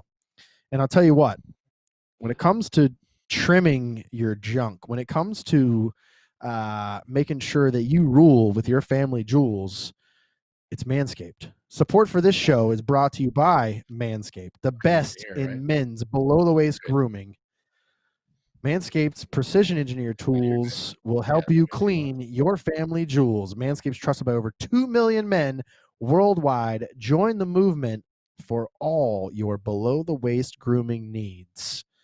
You know what I'm talking about, boys. You ever gone down there and nicked your ball bag? How about you, Lenny Every Brown, single time. LB? You ever been trimming down there with a Schick razor and nicked your ball bag? No, I do it with my little No. scissors. Little scissors. Well, we don't have to use little scissors anymore, LB. We got Manscaped. Chris, How you doing? Put it up close. tell them about Manscaped and their RPMs, their RPMs. For real, dude. You don't need no scissors needed here. They upgraded the 3.0. I don't know what the 2.0 was, but they upgraded to the 7,000 RPM motor with the quiet stroke technology, like Matt likes to say. You know, when you're taking You a thought- shit, You thought quiet You don't stroke need was that. what you thought quiet stroke was what you did in your grandmother's bed back when you were 13. No, I don't think it was my grandmother's bed. I mean, I think it was more like my bunk bed at my grandma's house in my room. I didn't have a That's lock what on the I'm fucking talking door. about. So. I don't know. I had sex in my grandparents' bed when I was younger. Is that kind of weird? Oh my god, you degenerate! Yeah, I was like 15. It it happened. The only way LB is gonna get his scissors to do the only way you get your scissors to do 7,000 RPMs is if you hand them to Michael J. Fox. Ooh, Chris, got get, him. What a get your pop some headphones, bud. He can hear you. Oh, step it up. Oh, So he can? no, Oh, the lawnmower 3.0 has the brand new skin safe technology with the ceramic blade, which keeps you from nicking your dick or banging up your ball bag. Hey, As you Josh, get older, you ever the tried to whole tried to unit trim your- drops a little, so it's a little harder to get underneath. when You know what I'm saying? when A you little get harder. get older, there's some creases and then there's some shadows. Well, Josh will tell Oh, you yeah, how you big can time. cut out the shadows. You can do that in a damn dark closet. Go ahead, Josh. Yeah, it's got that nice little LED light on it, bud, so you don't fucking nick yourself in the dark. In the dark. Is that how you say In it, the doc? dark. In the dark. Doc. Literally the But why are you cutting edge shaving in the dark technology. anyway? I You don't know, fucking sometimes I know. get People do it. sometimes I get depressed, but then I also know that I got to shave my sack, and so I do it at the Yeah. same time in a dark but closet while I'm listening to some Hawthorne old, Heights. I gotta read Hawthorne Heights. I was gonna say Cyndi Lauper, but Jesus. So when you're trimming the boys, you don't want no noise. That's Quiet Stroke technology. Leave it up to my old man to come up with something stupid that rhymes. Boys, whatever. Boys, just remember, boy. if you only shave the front and not the back, it's just a fucking mullet for your It's a fucking party. balls. Is that a pullet? A penis mullet? A party in the front? Yeah, a mullet. It's a mullet. Well, let's not forget about the charging stand. Show your mower off loud and proud because the intelligently designed stand is convenient charging dock powered by USB. It's fantastic. If you saw my video on Instagram yesterday, I showed you the whole package. And by that, I mean the Manscaped package, not my package. You're naked. That's It's on gross. That's on onlyfans.com is the only place you can see my whole package. But yeah, you can see the entire contents of what they send you for the Perfect Package 3.0. Perfect Package 3.0 is a great setup. It comes with the guard, it comes with the charger, the ball toner, the ball deodorant, it comes with everything. And it's only like $100. So then you jump on, use our discount code, which is Beer League Balls, gets you 20% off and free shipping. I think for a limited time, they're giving away a couple free gifts. So 20% off and free shipping, manscaped.com. Have you guys heard? You can go on manscaped.com and get 20% off and free shipping with Beer League Balls. Josh, have you heard that? I did. Yeah. And you can do what? Josh, beg it down. Chris, have you heard that? Chris, have you heard that you can go on manscaped.com? Go ahead. Bro, listen, I heard it. And here's the thing, right? What I was thinking about this, when I got the package at home, I was like, okay, cool. The ball deodorizer, get out of the shower, rub that shit on there, you're good for the day. But you go to happy hour after work, you know, great products, but that thing's so small that you could like put it in there, go in the fucking stall.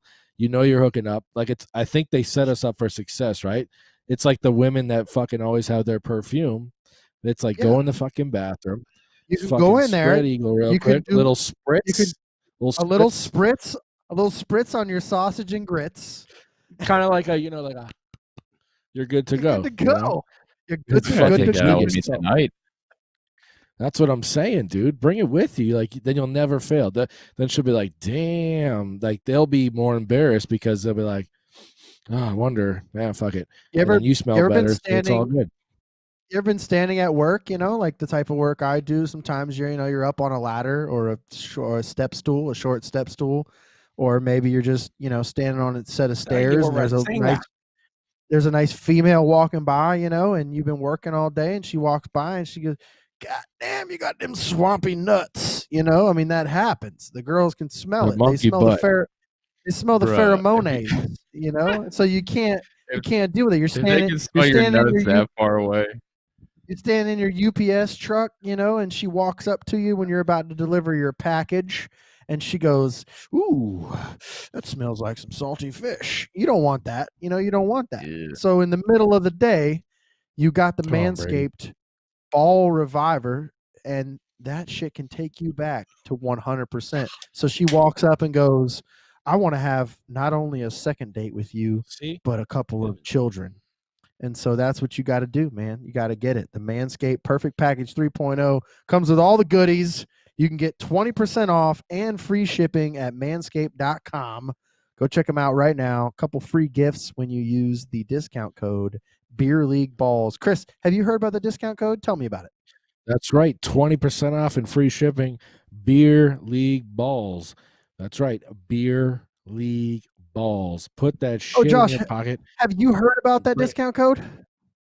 I'm pretty sure it's Beer League Balls on manscaped.com. 20% off. Touchdown. Box, touchdown. Wow. Touchdown. Sure. Touchdown box. Just steal my thunder, bro. I'm trying to fucking promote this and you steal my thunder. Wow. Well, I tell you what, if there's anybody in the world that can steal thunder and do it better than anybody, that's because he was around when thunder was invented. And that's Mr. LB. Calm down there, bearded one. Calm down. LB. Lenny Brown. What's going on, everybody? We got Chris Brown's very handsome, very well-endowed father, Lenny Brown, on the episode. What's going on, handsome guy? Now. Come on. You guys look like you're in the room. alley. You got a brick wall behind you. You're in the alley. Hey. Basement. Yeah, I didn't know they had basements in Florida, but I guess they do. Chris found one. If anybody would find one, it would be your son. He wanted to feel that nor'easter feel. So what's going on, buddy? You're down on vacation. Welcome to the Wild Wild West. How much different is it down here than up there in Boston? Is it crazy? No masks down here where the restaurants are open. We're getting wild. Actually, we're normal. We went to the smokehouse today down in Neenan, and they all had masks on, so it was pretty cool. I mean, it was a little crowded inside, but we stayed outside and ate. Great restaurant, the Smokehouse. What's it like up in Boston right now? Pardon? What's it like up in Boston right now? Is it the same? Are they all masked up? Are the restaurants shut down? About 32 degrees. 32. Well, a lot of them are shutting down. They used to have, outdoor dining. Of course, you can't do it now. So they're all they're calling it a hiatus.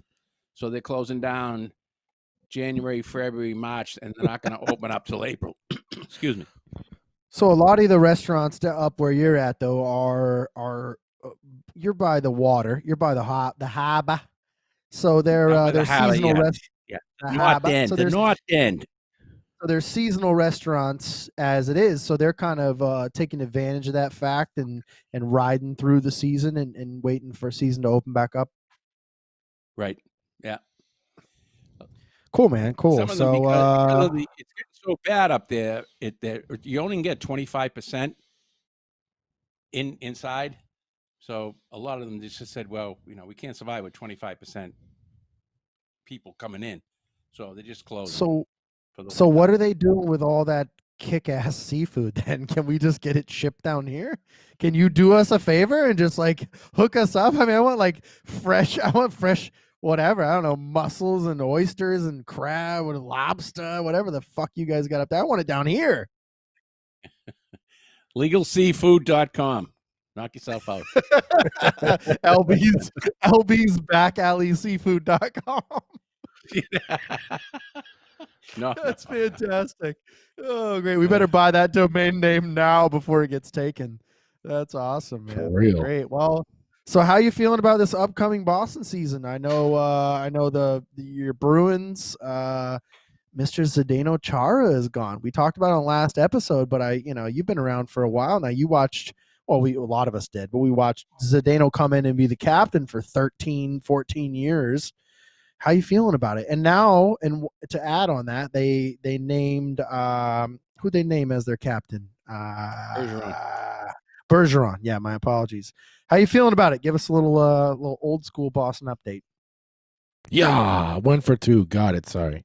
Well, I think it's good. They have a good. Obviously, they blew it last year in the final. Not last year, sorry, because you kicked our ass. Year before against the Blues, they should have won that, but. Anyways, This year they got a lot of young defensemen coming up. That's why they offered Chara a contract, but it was only half a contract. Like basically half a contract. Yeah, right. Contract, pretty much. We want you to be a coach, really. We don't want you to play no really? More, so. Can you be a player coach like Rick Bowness was when he came up in the league? Yeah, step on the ice for 10 minutes a game. That's all we want you. When you go on the ice, you're not going to have a hockey stick. You're going to have a whiteboard. Right. Yeah. Right. And that's too bad. But I think they'll do all right. They'll be all right. And I'm psyched about the Celtics. Once if they get Walker back healthy, they're going to have a good team. And then who knows about the Red Sox? God, I don't know. We got to get some pitching, but this guy from the Rays, he's so cheap. I don't want to be derogatory and say anything, but anyways, he's a little cheap. So fuck it, let it roll. So in the way of hockey though, because we try to pretend we're hockey players and we're a beer league hockey podcast, but so in the way of hockey though. Did you get to see the video at all? And if not, Chris will have to show it to you. Did you get to see the video of how they named Bergeron the captain? Did you get to see how that went down? No. Okay, so I'll have Chris play it for you, but I'll give you eventually. He'll show it to you later. But so they brought Marchand up. The coach walked up and said, "All right, well, we just want Brad. We want Marshy, because they call him Marshy. We want Marshy to come up and accept the captaincy." And he walks up and he takes the jersey from the coach and it's got the C on it. And he goes, "Well, thank you, boys. I really appreciate it. But we all know who the real captain is here. So we're going to have Bergie come up and go ahead and get the captaincy." And he walks up and takes the jersey. So Marchand was technically, for the rest of the league, Marchand was technically the captain of the Bruins for 15 seconds. About not even a minute, dude. About 15 seconds. So yeah. So how about that? But another guy that was a previous Boston Bruin, Mr. Joe Thornton. Now he went out to the West, and now he's up in Toronto. How do you feel about him? So now, I love you. That was the you're worst my trade buddy. ever. Well, you're my buddy. I love you, but I'm wanting to get your perspective on it. He's an old guy, and you're wise. You're a wise guy. You got wisdom. How do you feel about him? That's good. How do you feel about him making the transition out there to Toronto at his age? And is he competing for a cup, or is he just kind of like playing out his glory years? Yeah, he's playing it out. He wanted to go home to Canada. Canada. Canada. You know how they picked out. How they come up with the name Canada. My dad's gonna love this shit that I'm telling one of his old jokes. They came with the name Canada, right? They just picked letters. They picked letters out of a hat, right? And they reached into a hat and they were like C A N A D A. Shut the fuck up. That's how they named the country right there. Austin, make sure when my dad comments on that, you put it up at the bottom. He's gonna fucking love that shit. But no, yeah, I agree, man. He just Very went good. to Very Toronto, good. That's good. Toronto to do his thing. So yeah, No, man, Joe very cool. Thornton Well, is no Tom Brady. You know what I'm saying? yeah, no. I mean, it's a shame. I really hope maybe he gets one more year. Maybe he had the opportunity to come to Tampa, because we're gonna go back to back. Obviously, we got the weakest division in the whole league, and I feel bad for the Bruins because they got lumped into that northern eastern metropolitan gauntlet of divisions. Oh, it's terrible. It's terrible for everybody in that division. So, but honestly, yeah, the Capitals are stacking up, bud. They're just gonna. I don't know, man. I'm a Penguins fan, so it's like I just feel like the Caps are just gonna wreck people. I don't think so, man. I don't think they're gonna have. They're beefing up. We'll see. So is that your money? Is that your money line? Well, they got Who the Caps get? Go ahead, Sheary. They got Sheary. They got Schultz. They picked up Chara, which is, he's like 100,000 years old, but he'll still fucking whoop your ass. Like a hit from Chara is still gonna hurt. Like fuck.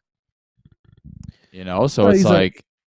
And then you got Wilson, one of the toughest guys in the league. It's tough, man. It's like, and that's like You got Ovi, the best scorer in the league. You got Kuznetsov. You got fucking Ovi from the office. Let's not talk about one of the best defensemen in the entire league, John Carlson.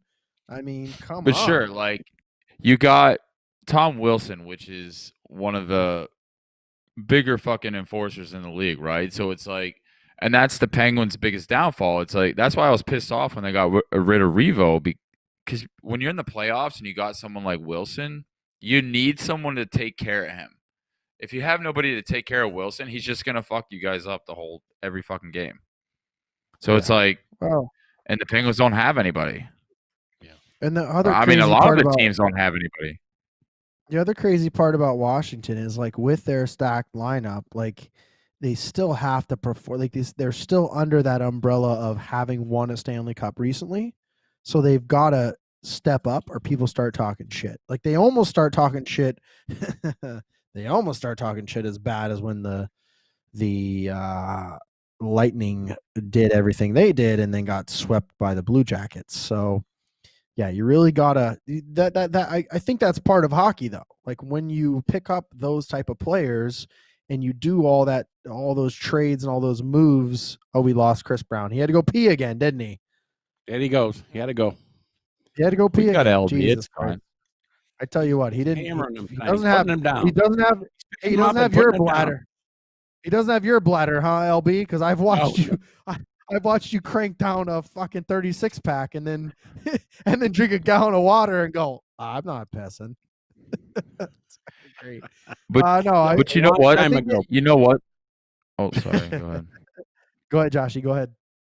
No, I was gonna say, but the thing with the Capitals, it's they got over that hump, so they were always pressured. They always had the best team in the fucking Eastern Conference, I feel like they always felt pressure, but they finally got over that hump and won the Stanley Cup. So I feel like all the pressure's off of them now. So it's like I feel like they can be that team again. As much as I'm a Penguins fan, I feel like they can be that team again and just fucking whoop everybody and just fucking manhandle everybody. That pressure changes though. Like when you make the moves in the off season, and this is my opinion, and I'm allowed to have it. For the record. Sure. We're in America. You're allowed to have your own opinion. And if you don't agree with my opinion, it doesn't mean I'm a white supremacist. Okay. So relax. The fact of the matter is when you get those types of players into an organization and all those off-season moves happen, there always is a certain level of pressure. Now, if you play in an old hockey city, Original Six, or Toronto, if you go to Toronto, there's a ton of pressure. It doesn't matter, and so I'm interested to see how Joe Thornton handles like the media pressure this year with him being at his age and all the details. I'm interested to see how it goes. But when you make all these moves in the off season, there is a certain amount of pressure for you to accomplish and to achieve, especially from a franchise standpoint. You got a front office that's going, hey, we spent all this money or we made all these moves to try to succeed and achieve. There becomes a little bit of pressure. So it's there. It's the NHL. So excited to see how old Thornton does up there in Toronto, and we'll see where it goes. I mean, I still pick Ottawa for my Canadian division. I'm saying Ottawa's the dark horse. You're fucking crazy. Nuts. We're gonna do it on the next episode then. Well, I think Washington, because I think Ovechkin, he just decided to play this year. I mean, he was always, in my opinion, almost MVP for 3 straight years running. Then all of a sudden last year, he says, all right, I'm going to play by the rules, and I'm going to make the team first, and we'll see what happens. And they win the freaking cup. Not last year, sorry. Exactly. 2 years 1,000%. Yeah, he definitely took the team. I think he finally moved to the front of the line. He became the leader that he was always destined to be. And then you look at this past season where he starts breaking records and 700 goal and all that kind of stuff. I mean, I feel like he's at a point where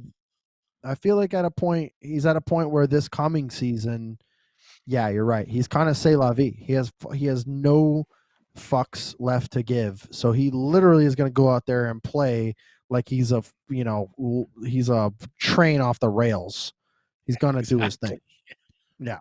Well, I think it's going to be dangerous. Player. I agree. We talked about that, I think, last episode, actually, how Lemieux, when Lemieux was with Pittsburgh, I think Lemieux was kind of I'm going to dictate how things go. It doesn't matter who the head coach is. Head coach says, let's do a drill. And Lemieux goes, nah, we're not doing that drill. I don't think Ovi's that style. That was Lemieux, man. That was literally, you can look back and there's accounts of that happening. I don't think Ovi's that type of player. I think Ovi's the type where he's like, hand me anybody you want, and I'm going to make them look great because I'm the fucking grade 8. And yeah, I mean, it's gonna be interesting. So next episode we'll have to do anybody who's got paper and pen in front of them, which is Austin Delgado from Slate AV, which is our production specialist. Put the logo up, baby boy. Put the logo up. Slate AV, Austin Delgado. There it is.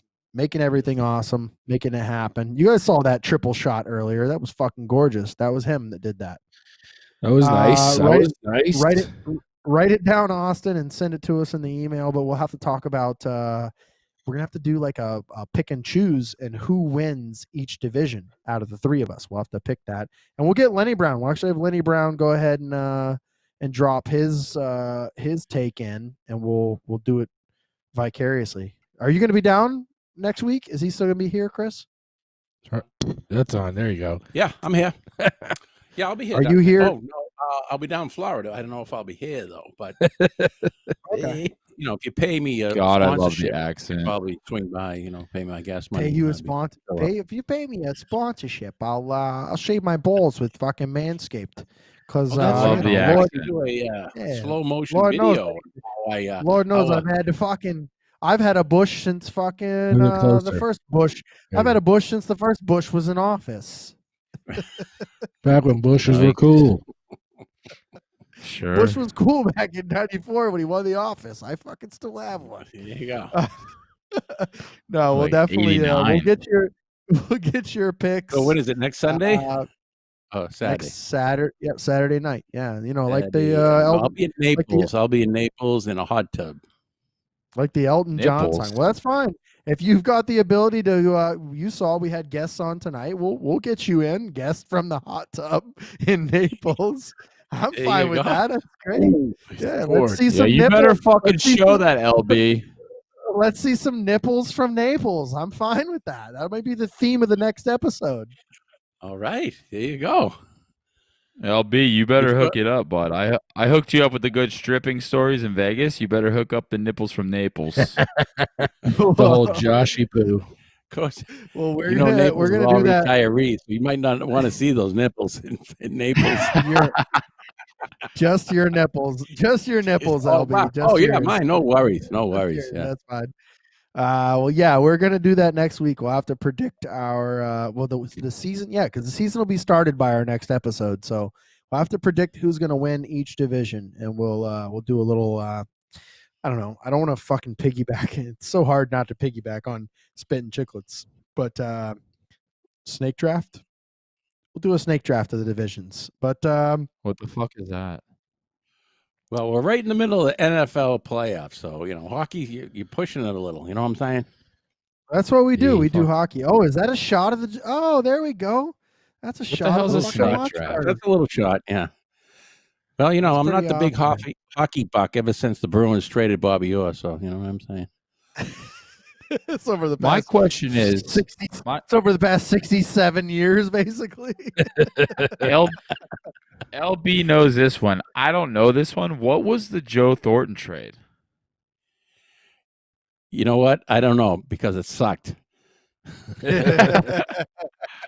I didn't know who we got back from. That was I so just long pissed ago. off. It was I was it was so- Joe it was Thornton almost for a back alley 19 years blowjob. ago, I think. It sucked. It was 19 Joe years Thornton for a ago. bag of dicks. Yeah, that was. Oh, there you go with the dicks again. For Christ's sakes. I love it. You know, it was cool. bombed God, I out too love it. because Joe Thornton had a nice bar down in right behind Fenway Park. Yep. Thornton's it was called, and you know, 2 years after we left, the whole block burnt down. I was, oh Jesus. Jeez. Oh, I wish God. I Oh, could have went to that bar. The bar Literally behind burnt the down. park. You're like, well, thank God they got fucking insurance here in Boston. That's a New York accent. So Well, it's where close is enough. where's Pittsburgh gonna wind up tomorrow? Yeah. What's your prediction there? I mean, hopefully they win, obviously, but that's a funny part because Browns fans got all crazy last week, and it's like you beat the Steelers without 9 starters, so we're getting 9 starters back, and it's, I mean, I get it. There's no fans. It's in Pittsburgh, but there's no fans. But it's like, come on, you're in Pittsburgh. We got 9 starters back. 6 of them are on defense, so I'm hoping it swings the Steelers' way, but I'm not gonna lie. I'm not gonna lie. I almost put 50 smoke on the Browns to win the Super Bowl because that would have paid out like $4,000. So I almost did it. And I would have had to I root think you against should. the Steelers. I Well, think not you now. I should can't do it because now. I think they might cover. Because back in the day when, well, in 07, when the Pats were undefeated going into the playoffs, they played everyone. And the Colts, they were undefeated in the last game. Like they sat all the starters and they lost. And so the next playoff game, they got their fucking ass kicked. So, I mean, Jesus. football players play football. Thank you, Coach Cold. Belichick. As much as I hate cold. the Browns, because Did you just say you thank know, you? Did you say thank you, Coach Beardachek? Were you talking about me? Is that what you said? Yeah, they were cold. You Belichick. can't Bro, fucking Belichick. leave players Belichick. cold, dude. That's what you do. Coach Beardachek No, said no, it. no. As much as I hate the Browns, bro, it's like, fuck, what a story that would be though if they won the fucking Super Bowl. You know, it's the Browns. They're like the shittiest franchise in fucking NFL history. Not gonna happen. I'll give you just saying, I'll like- give you the salary that I make for doing this show. I'll put the salary that I make for doing this show against you Which is for a zero. bet that says the Browns. How do you know that? You don't know what I 'Cause we're make. partners. I know. Well, I'm we're- just saying, like, No, what a partners- story that would that's be, different, right? different kind of partners, buddy. Different kind of partners. What a who it story is. that would be. Fucking Mike Evans. Ain't Sorry, happening. there's no. too many. But, you know, I think they might upset. I think they might upset the Steelers tomorrow. And No if I were way. a betting man, I hope so. I had the 7 You points were a today. betting man. You know your with your the, bookie knows your bookie knows your damn kid's social security number. What are you talking about? You are a betting man. Hey, I'm from Boston. I know someone in the North End. Know what I mean? Boston. The North End. You know what I'm saying? When your Take the bookie's scoop like, on a hey, heater. Guy. when your bookie's like, hey, how was your kid's birthday? Like that means you're a betting man, dude. That makes you a betting man. I need to go live up in Boston so I can pick up the accent there. So wait, are you? How many Bud Lights you had so far? Like 8. Wait, Okay, I was gonna say because 7. fucking Jersey Josh is definitely here on the podcast tonight. Everybody, Almost. welcome Jersey Josh. Thank We you very want to much for my welcome bet. in our favorite guest, Jersey Josh. Jersey Josh. I don't know what the fuck you guys are talking about. Hey, yo, the Let's- fucking Steelers. Talking Let's about. Do you trans- have a glass let's of water? Let's transition into a couple things here. Hold on. Let's transition. LB, into I open believe it's a glass of discussion. water. It's a glass Water. of water. Water Water. for Steelers. What Tomorrow about a night. hot dog? It was like Love I was listening to Spit and Chicklets the other day, and the guy goes, "Yeah, I flew into Providence," and he goes, "Welcome to Warwick." He goes, "I'm looking it up, going, where the fuck is Warwick?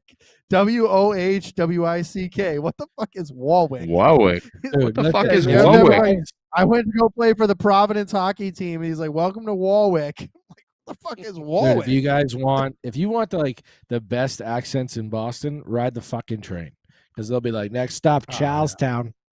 You know what I mean? Like Charlestown. Yeah. that's where you'll hear the best accents is the guys on the We driving. got to get to Boston driving, first, bud. Chicks driving. Yeah, we'll go there. Yeah, it's no fun. shit. Let's go, man. Do Trust they me, got I go love visit it. the old- Smokies? Let's I make think we need enough to money. visit, ooh, Good question, Mike Josh. Powell. Here's the thing: all the Smokies that are in Boston, you're gonna love the them. They're gonna be Foursquare, good yeah. looking, but they're also gonna be like, "How you doing? We're gonna fucking smoke a heater on the lanai. We love Tom Brady. They're gonna say, Where's "Hey, your hold Tom on." Brady sweater?" Yeah, they're like, "We can't leave. I left my Tom Brady sweater in the hoodie in the club. Hold on." What else are they gonna Yeah, say? that's There's fucking like weird. fucking. There's things they're gonna say like, what are the unique sayings like Boston that we don't say anywhere else? Like I'm gonna go to the like in Ireland. It's like I'm gonna go to the pub. Oh, shit. So what are the sayings from Boston that we Packy. don't know? Let's go to the Packy. Well, liquor stores up there are called Packies. Yeah. Yep. Water fountain is called a bubbler. Bubbler. And there's Down four here, down towns. here, that's a bong, by the way. A bubbler down here There's in 4 Florida is a bong. towns that end in HAM, And so there's Framingham, and so you hear the HAM, but then there's Dedham. So you Dedham. So with the H, but there's you just say EM at the end. There's no you don't hear the ham. It's Dedham. Yeah, or it's Stoneham. And it's Stoneham. Not Stoneham. Not Stoneham. It's Stoneham. So you get the EM instead of the whole ham. Well, who the fuck says Stoneham? People Right. like Well, you nobody from gets fucking Pittsburgh. Stoneham. No, So I my would never say grandfather, Stone- my grandfather Stoneham. graduated from Brockton High School, Worcester. and he graduated from Brockton High School and grew up there. Yeah, he graduated. I don't know, well before you, son. Well, 1918? Yeah, well before you. My grandfather, not my father. My grandfather, my mom's side. So he I don't know. Yeah, probably 1946. I don't fucking know. Long time ago. But my mom and their family, they grew up there, and then they moved all over the country, Air Force brats. But so hearing my Nana, There we which go. if you talk to her, she wouldn't even say Nana, she'd say Nanner. Yeah, that's like but yeah. today. My dad's To like, hear her "Dad, say, Matthew, can you take out the garbage? We're gonna order some pizza. That's how we pizza, arrived. that's the at one, dude. Pizza. Pizza. Well, that's how we arrived at the episode that we did with Tyler from Grand Central Brewing, where we had the Peninsular beer, and Chris was confused because he was like, well, that's how my dad says peninsula. Had to be late 50s, my dad said. Yeah, late 50s. Oh, he made it? Okay. That's how we Sorry. That's how we ended up with it. So that's Fuck you.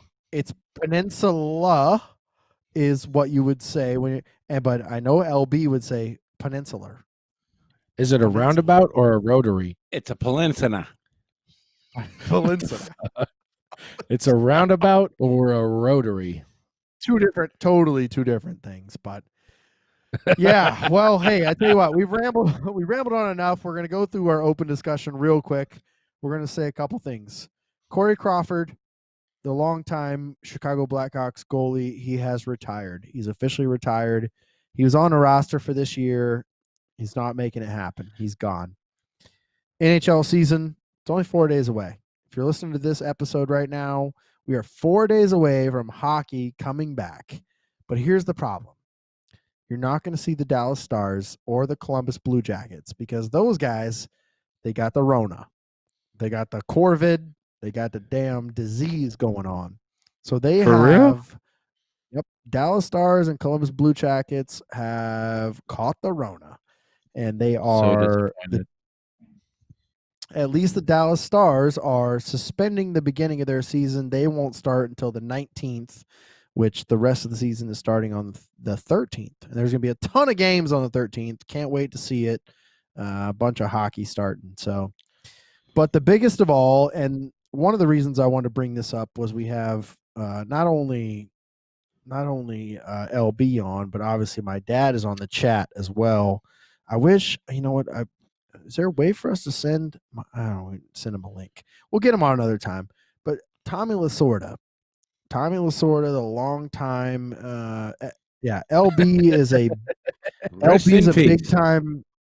a big time baseball fan. Tommy Lasorda has passed away, and Tommy Lasorda has passed away. And I'll tell you what, the funniest moment, and I didn't send the video, and I wish I had. I sent another video of Tommy Lasorda, which Austin, you have the video, I believe. But I sent another video. I sent that video, but there's another video of Tommy Lasorda where he is talking to this past year's LA Dodgers manager. Ooh. And as the LA Dodgers manager tries to make his way out of the hallway, Tommy Lasorda is in the back hallway, and he stops him. He says, "Hey," and he walks back in the hallway, talks to Tommy Lasorda, and Tommy says, "You haven't done shit until you win this game." And that was the clinching game of the series. But Tommy Lasorda, the brute, the truth dropper that he was, the factual man that he was also very lighthearted, man. He was a great manager. He was an icon in baseball. And I believe we have a video. Austin, we have that video. Let's put up a video of him going at the Philly Fanatic, which is one of the greatest memories of all time. Oh, Him that's when having he a little bit of falls, fun. right? I don't think he Kind of looks falls. like LB, eh? Well, we're back here at Veterans Stadium, Check this out. and in between innings, Tommy, he's out there as the Philly Fanatic has a stuffed mannequin of a Dodger, Look at and that Tommy's four-wheeler. trying to get the Fanatic great close. was You this see guy? the physique I'm of gonna take the your photo. Oh, of the he's making mannequin. fun of Tommy Tommy's a Lasorda. little Fat bit boy, hot, I think. Fat And boy. he's going to move that over now. Look at him go. Jason after him. Oh! What a fucking brawl. Making fun of me or my ball club. Oh, what a Dylan. Look. He threw a ball at him. He threw a baseball at him. Tommy Lasorda threw a baseball at him after it was all said and done. I mean, how great. Well, How great, dude. How great. You know, at that point in time, you're a manager of a baseball club. You know, like you're in it for the showmanship. You know, That's good. you're in it to have fun. You know, you're not a player. You don't have to be super focused. You know, like how great of Tommy Lasorda Ooh, he to just caught be the the ball. to be the type of manager that he was, man, and just an icon in baseball. And you know, rest in peace, Tommy Lasorda, and you know, congrats to he his. loved coming to his Boston success. because every time he went to Boston, he goes, I gotta go to the North End in Boston. They got some nice Italian food over there. Yeah. Very So, nice. yeah, rest man, in very peace, nice. Tommy. Yeah, he was quite an ambassador for the game. 93 years. God save us. That's a pretty good. That's a pretty good Jesus. quarter right there. 93, yeah. I hope if I make it to 93, I'm gonna be like crawling around in a fucking jar. I'm literally gonna be Could be like fucking frozen drooling. in some kind of jar. No, it'll be just my head. It'll be just the brain. It'll be nothing else. Trust me. That's the science we're It'll going be with like now, Ted Williams out technology. in the. They cut your head off and put it in, froze it. Perfect. Yeah. Yeah, exactly. So, R.I.P. yeah, Ted man. Williams. Yeah. All right. Well, R.I.P. Tommy Lasorda, man, and condolences to his family. And you know, wow, what a legend in the game. So, yeah. Well, I think we've come to our favorite segment of the 2 hour. entire episode, the best segment that we've ever had. It is inspired by the best referee in the Need game. the audio. You know what? The best referee in all of the games, the best referee in all of sports, the best referee in the whole world, the best referee in the entire universe. And his name is Wes McCauley. And 5 for Montreal, number 47 for Boston.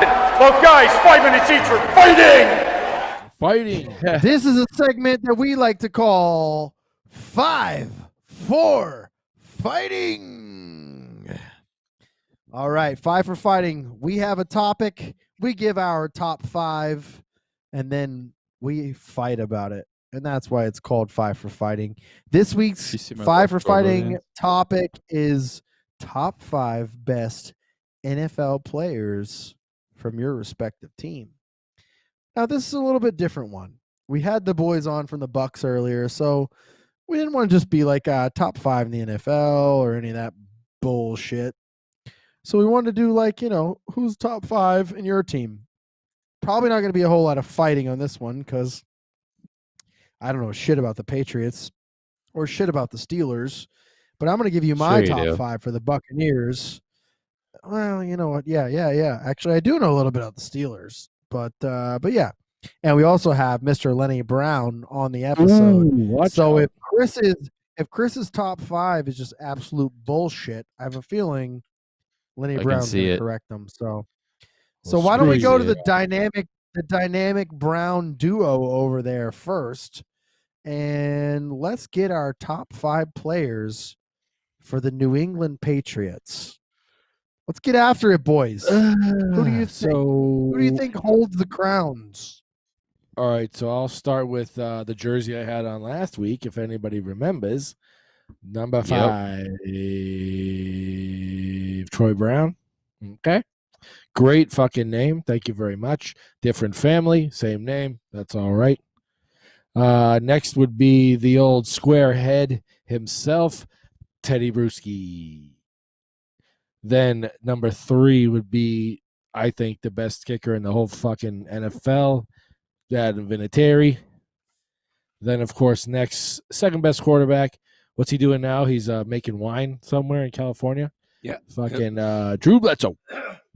And then number 1, of course, is the TB12, Tom Brady. Thank you very much. I'm out. Damn, That's that it. was quick. Can Show's I argue one of your points there? Go for it. That's the fucking point. No, you can't. Now, should put you in. I think, in my own opinion, if Mason Crosby was a Patriot, he would be better than fucking Adam Vinatieri. Adam Vinatieri is pretty clutch, bro. Because he was on the Patriots, right? So it's like, I mean, I get Mason Crosby was on the Packers, but it's like, I don't know. I think he's a better kicker. Well, we won 3 Super Bowls by 3 points. And guess who kicked the field goal? Not to mention the Snow Bowl against the Oakland Raiders. But I mean, Mason Crosby is also clutch, and he could have done that for you guys as well. So it's like, I think Crosby, I mean, judging by my fantasy teams over the years, he got the best points. So that's all I'm saying. Okay. All right, whatever. Whatever you say. Whatever. Nice. All right. Pass it over to LB. What's the top 5? Tom Brady, number 1. Oh, you got to start with 5. Oh, no. Hold on. We go 5-1. Everybody knows the rules. Well, I'm just a guest and a senior citizen. Oh, true. You know, okay. I didn't know the rules. I didn't have them down here on a piece of paper. When you're retired, LB, you watch this show. Hey, you're a fan, dude. What I know. the fuck? I know. Well, we know you're number 1, but we're still gonna act surprised. Well, you know, like when you when you I'm get still your, in, when you I'm get in your about wife. I'm in about a half a dozen. So When you get your wife that Christmas gift that she already knows you're gonna get her, we're gonna act surprised when you tell us number 1. Hey, let me interject real quick. Even though Mike Powell is talking mad shit on the chat, Mike Powell about the Bucks. The Bucks won. We're on to the next round, baby. So all you haters can. Yeah, let me tell you. Mike I know Powell. Mike Powell. I know Mike He Powell. go- He's he- the he best go worst way man. back. Let's go way he play back. hockey? Let's go. No, he doesn't play hockey. He doesn't play sports. He likes skateboards he's and a- shit. He's a great gentleman. Well, skateboards are cool. Skateboards are cool. Oh. He'll be here soon, but he thinks we're going to struggle in the next round, and that's fine. Maybe we'll have him on, talk some shit. But I would say, besides Dad and LB over here, he's Did you guys he say? can talk Did you some guys say crap. Adam? Did you guys say Adam Vinatieri? Did you guys put Adam Vinatieri on Vinatieri, that? AV. Jesus, where were you the past 20 minutes? I was pissing. Actually, I He was was pissing. putting that I ball was off toner on. screen. I was off screen. I was pissing and putting some ball toner on. Yeah. Ooh, and he grabbed I the said pink Mason Whitney. Crosby's better. Oh, I know. I had to. I have to fix my camera because that's how quick I was running. And I get grabbed that some part? Pink Whitney. Did you get That's that the I part? heard the Whitney. Mason. I heard the Mason Crosby part. All right, who's Anyway, up? let's hear LB. LB. LB 5-1. Go. all right, you ready? Number 5. 5. John Hanna, Ooh, he was rated number 2 in like the top 50 all time. offensive guard. Yeah, Hannah was a fucking old school beast. Number 4, Ty Law. Ooh, Aliquippa, Pennsylvania. Represent. Sure. Number Oh, shit, 3, Nick Bonacani, linebacker. No fucking clue who that is. Hold and I on. know, and I know every other selection you made so far except that guy. Another bad trade for the Patriots. Billy Sullivan, the first owner of the Boston Patriots. Nick Bonacani was a Pro Bowl player for 4 or 5 years with the Boston Patriots. Then So they he's traded three. him So to the he's your Miami number 3? Dolphins. He's your number That's 3. number 3. Yeah. Okay. So your number 2 is because I have a name that I'm going to throw out who I thought of when I thought Patriots. Let's see if it's on your list. I know you're number 1 already. No Right, surprise there. You got me underwear.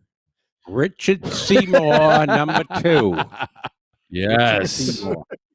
Yes. I like kind that. of guy. So I went more to the defense. And then, of course, Tom Brady, number 1. You went defense and you didn't talk about the fucking teddy bear, Mr. Teddy fucking B. I did. Yeah, but The Chowder script already wrote did. itself. Chowder did. Oh, Chowder did. I was pissing. I mean, was pissing Chowder when you were Brown doing got it. You know, I mean, the Browns. I mean, our team will kick the shit out of your team. So Brewski's crazy, fucking- bro. The bruschetta, Mr. Hard Bread himself, fucking bruschetta, the Teddy you B passed up. bruschetta. I think Tippett was Squarehead Teddy B. Tippett was more of a badass. Yeah, That's yeah, a Mike no, I Vrabel. like it. Badass. What about Vrabel? And short time. What about Vrabel? Yeah, he was all right, you know, but he was short time. He was only like 5-6 years, so not the. So I'm just my saying, dad, former Steeler. That's why I say that.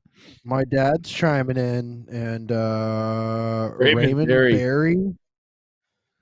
Who's that? No, he was a coach and he played for Baltimore. So Charlie Zonk, as the fucking Spittin' Chicklets boys would say, Zonk. Zonk. Charlie Hanna, his brother. oh, John Hanna. I already said him. Was there a Charlie Hanna though? John Hanna's brother. I'm sure he had a brother, yeah, but he didn't play for the Yeah, Patriots. probably had a brother. Well, He I probably had a think brother. Matt's dad is. But Matt's dad's But his in brother top was five. his brother was probably good at fucking like patty cake and like fucking skip rope or something. Matt's I don't on know. point. Hey, Big Matt's on point. He just said it. His brother, but he may be saying like his top 5 overall, maybe not just one team. No, I think maybe Charlie Hanna played for another team. We'll have to have our analyst, our stat checker, Austin, check that out. So, all right, does that Check mean the it's on to text. me? Is it There my was turn? let me tell you a quick story though, You right? laugh. I worked sir. downtown Yeah, Boston, let's right? hear it. And I was coming down an elevator door opens up, and there's John Hanna standing in front of me. And I couldn't get out of the elevator. He was He's a fucking so he's a wall. he was so wide that he just stood there. And he goes, "You getting off?" I go, "No." I'm hanging just out went- with you. I went back into a corner and he got in. And I'm just looking at him going, I'm he looks like fucking a hanging out with refrigerator you. with little legs on him. I couldn't believe how freaking big My he dad. was. My You dad can swear. says- You can swear. My dad says Charlie Hanna was the brother of John Hanna. He played for the Bucks. Is that like the Hannah? Like to look it bop, up. bop, bop, No, I think maybe it was bop. like Hanna. Oh, Maybe that's where Hanson. No, maybe Oh, that's okay. where Scooby Doo. Maybe that's where Scooby Doo came from. John Hanna Hanna was the biggest and Barbera. best lineman in the history of the game, your father just said. Your Yeah, father. maybe it Your was. father. Maybe that's where Scooby Doo came from. Hanna Barbera. father. Barbera. That was I'm the telling you. Hanna brothers. So, all right, my turn. Buccaneers top 5. Go ahead. Why? All right, You this go is my top. last. This is my top. I know. I usually go last because my list is better than you guys. But Yeah, but Josh didn't go Pressure yet. on- Put the pressure on the juice, man. It's fine. Go ahead. Yeah, we Oh, I should. thought Josh already went. No. No, Ladies we- first. No, No, you go ladies first. first. Josh, go ahead. No, I mean wearing that jacket. How can I No, not let him let's- go first? is that like a is that a London No. fog? Hey, It's okay, the only way I'll baby. You're You're wearing that fucking. You're wearing that 2002 Usher jacket, bro. Come on, dude. It's No. it's Ursher. Yeah, it's not. Dude, If, Go if that for was it, a Ollie. London, if it was a London That's fog not- jacket, I'd be That's good, not but- London fog, bro. That's like London light precipitation, bro. It's not London fog. No, It's that's just like fucking London. H&M. That's just like London light snow flurries, bro. That is not Shit's- London It's fog. Forever 21. That's what I was gonna say. Yeah, I Same, know. like right next door to H&M or whatever that store is No, called. for you Back being and a go ahead, pervert, Matt. I'll go Bro, last. you're Go a ahead, Matt. pervert. That jacket's like forever I want to bang 21. That's what your fucking jacket is. Yeah, Come I on, wish. let's do it. Go ahead. ahead. Give me You the go Pittsburgh, first. Give me the Pittsburgh Steelers, your top 5 players of the franchise. Let's see it. Well, this is mine because I'm gonna go by. Obviously, I know all the old guys, but I didn't I know watch them, Jerome so Bettis. it's like Jerome Bettis is on that list. he is. He's one of them. He's on the So list. All right. I'm not gonna do like I'm not gonna do fucking Mel Blount or Terry Bradshaw because I didn't watch them, so I don't know those guys. So my number 5, Rudy. Big Ben. Rudy. My number 5 is Big Ben because he Big won 2 Ben Super lands at Bowls. he lands at 5. I'm so interested to does. hear the rest of your list. If Ben is number 5, Number 4, all right. So Rhett- is Juju nope. Smith, is Juju Smith-Schuster number 1? No, he's not on my list. Okay. All right. Good. Just wanted to clarify. Go ahead, baby boy. All right. So number 5 is Big Ben. Number 4, rest his soul, Kevin Green. Fucking great maniac on the fucking defense, dang. bud. He played for the Green Bay Packers as well, right? He did. He only spent a couple seasons with the fucking Steelers, but I feel like that's where everybody knows him is from the Steelers. What a champ. Number 3, his counterpart, Greg Lloyd. Oh, fucking amazing fucking linebacker. 33 Lloyd was 23. Lloyd Greg was a Lloyd. fucking force to reckon with. If you turned around, if you were running down the field and you saw his number and you didn't see a double L on the back of his jersey, you're fucked. If you saw the front of his Bro. jersey instead of the back of his jersey, you were fucked. So I got the Steelers. They always did a fucking basketball game at my high school when I was growing up, and a few of the Steelers will come and play the game. So Greg Lloyd was one of them one year, and I think I was like 13. I had my hair in braids, and I caught him in the locker room, and I was like, "Yo, man, can I get your autograph?" And I had braids in my hair, and he looked at me. He goes, "You like little black girls, don't you?" I said, "What?" He goes, "Yeah, you like little black girls." I was like, "Fuck." This was Greg Lloyd, bro. I was like, "Sure, Bo. Can I get your fucking autograph?" Why Dude, the so fuck did you have nothing is braids in your hair? Nothing Hold has on. changed. Hold So the show. nothing has changed. How many years ago was that? So 37 years ago, and you're still exactly the same. You still like black girls. Well, minus the No wonder we cornrows. can't get you a date, dude. No wonder we've been pegging after the wrong demographic, dude. Fuck. But me, that was man. that's my Greg Lloyd story, and he was Greg hilarious because if he was on the national news saying, "Yeah, we're gonna bring the motherfucking Super Bowl back to Pittsburgh," that's my Greg Lloyd shit. So number 2. Did you get the autograph? No. Oh yeah. I got the autograph.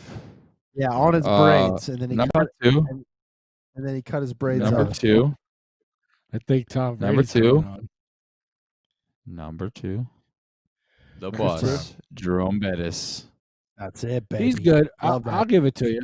He's good. He's good. He's Fucking good. man. He's good. He's on, dude. I guarantee he's in the top 15 NFL all time. Jerome Bettis is top 15 NFL all time. I would say that. He's in the top 10. I was being gracious because there's a lot of really great players coming up now, but yeah, he's definitely top 15 all time. Who's your number 1? Drum roll. My number 1, and this is just my favorite Steeler of all time. My number 1, Hines Ward, baby. Hines Ward, man. Hines fucking Ward. Yeah, Hines, he's fucking good, man. That's for sure. It always makes me think of ketchup every time. There you go. Every time I fucking see it, makes me think of ketchup. But I love Hines Ward as well. He was a great fucking receiver. He's a great fucking blocker. He can lay a fucking hit, and he was passionate, man. Like when he retired, he didn't want to go. He could still play, but he didn't want to. He fucking teared up in a press conference and said, "I can't see myself playing in another uniform other than black and gold." So he's like, "I'm done. I can't do it." Yeah. So Gosh, yeah, who was the good fucking dude. linebacker that? Who was the linebacker that? Jack. Oh yeah, Jack Lambert. Jack Ham. Camp. Jack Lambert. No, Lambert. Was it Jack Lambert? They get along so Jack well because Lambert. Josh is 46. Wasn't Jack Lambert one of like the middle linebacker? He had like Yeah. 3 teeth No missing. teeth. No It was teeth. like, he go like this up and Dude, they get along so Yeah. well. They're so close. So in he, age. so he looked like a hockey was a player. So he bad- was he fucking was a scary. bad Every hockey motherfucker. player has no goddamn center teeth. That's what we do. No, this is a middle These are all linebacker fake. in the NFL. Telling you, These are Yeah, all, everybody these are all feared him. fake. he was a good. Everyone he was feared him. tough. Well, that's a great top 5 there, Joshy Blue Eyes. I'm going to give you my very quick top 5. You guys can debate it if you want, but at the end of the day, you guys can all kiss my ass. I don't really care because I'm not naming old players. Only a couple old players I'm going to name. Number 5. Oh, God, no. Hardy Nickerson. Hardy Nickerson was one of my favorite Buccaneers. Sound like a He landed in the top Knickerbocker? 5. Number 4, Joe Jaravicious. He was that badass receiver that was with us during the playoff Super Bowl run. Can Number you do 3, like he's that a guy's bit- voice from the Bucks and say that guy like you know how it's All like right. it's the Hang so on, and hang so on. show. How do you Hang do on. it? No. I know what you're talking about. You're talking about Gene. Because he was Deckerhoff, one of those right? good. He was one of the good Lime like Gene. good names. Gene Deckerhoff. Well, he's moving from left to right on your radio dial. Here we go. It's a Hardy number 5 for the Tampa Bay Buccaneers. Hardy Nickerson. No, Number the 4 Jervis for the Tampa Bay Buccaneers. Huh? What are we talking about whatever. here? The other guy. Number 4, moving from left to right on your radio dial is number 4, Joe Jaravicious. Number 3, the best defensive back in the entire world, Rondé Barber. Number 2, the best fullback in the game, Mr. Mike Allstott. Yes, I will say that Mike Allstott's good. For Fuck sure. me. That guy's an idiot because he's ran his head through a fucking brick wall every single week. But Mike Allstott, he's a champ. He's in the top. I guarantee he's in the top 20. He's in the of chair NBA now, players. drooling all over himself. It's the He's LeGarrette drooling Blunt all show. Well, Can you guys ladies hear and me? gentlemen, kicking from Yeah, left. just hold your hold Mike, yeah, on we there, can hear ya. Mike. Hold your fucking. We're gonna- slow your roll. We're there, gonna Tom we're Brady. gonna we're gonna intro Did you- we're gonna intro wait, that wait. fourth screen in one. Did Take you him just off the name a screen. fullback? Did you just name a fullback as your top 5 player in your team? Have you ever met a fullback like Mike Allstott? Take You this ever heard of a off guy the named? screen. You ever heard of a guy named Jerome Bettis? Jerome Bettis is the equivalent of Mike Allstott. Put it that way. What, overrated? Mike- Overrated? Mike Allstott. He's way better than Mike Allstott, bud. Listen, I This didn't is gonna realize go we were another having a. hour. I didn't realize we were Jerome having Bettis a is a double. fullback. Didn't realize we were having a double guest episode, but we should have given him the prompt for the top 5. Well, here we go. The number I 1, did. the guy who tackled more fucking New England Patriots than I could ever imagine would be number 1, Mr. John Lynch. And he put the fucking hurt on all you motherfuckers. He's the reason I became a strong safety, actually. He played for Tampa. There you go. He played for Yeah, so how could he played for Denver. tackle the Patriots? How could he tackle the Patriots if he played for an NFC team that would see him once every 4 years? Doesn't make sense. Well, then Your we- math doesn't add up. Then we played you. We played you once. Math first. I think you the math. just said it in your statement. We played you once, therefore he tackled a Patriot at some point in time. Your math He also doesn't was Not cut- more than ever, like you said. You said more than ever. More yeah, than he ever. fucking tackled the shit out All of right, you so boys. everyone, we found a bigger asshole than Matt. Here he is from Boston, Mike Powell. No, he's not a bigger asshole than me. He's not a bigger asshole than me. He's just a more well-refined asshole than me. Yeah, right. All right. hand- Well, So what He's is top 5? handsomer. He's no, hold on, Matt, because how- no, hold on. Austin, go back to the screen with just me and him. Yeah, Just him and yeah, I. do that. Yep. So he's like an asshole, like I am. Screenshot that. But he's just he's got more feminine genes because he can't grow a beard. That's okay. Go ahead, Mike Powell. Matt, how tall are you? Tall enough to see over you. No. Well, how tall? Like height wise? No, this is not a serious question. Tall enough to bang your sister without kneeling down. Are you? What are you? 5'9"? 5'8"? 5'9"? Are you fucking kidding me? I'm 6 foot, buddy. I didn't know they stacked shit that high. They do. And this shit accomplishes things. Hey, so everybody I think it's cute that you set up the whiskey in the background as if it wasn't intentional, trying to show your manliness by how much you drank. Oh, yeah. It's vodka. It's not whiskey. Vodka. No, whiskey. If I was drinking whiskey, I'd be naked. That's how that usually. What happened with the beer? What happened with the beer? So just so everybody knows, this was our wedding at my wedding party here. Some of my best buds. Mike used to be on Matt. We had a podcast way back in the day. What was it? Mike the Regula. And I have photos. We'll put them back up later. Let's put that out there, though. Put that out there. What year was that, Chris? That was like 2008?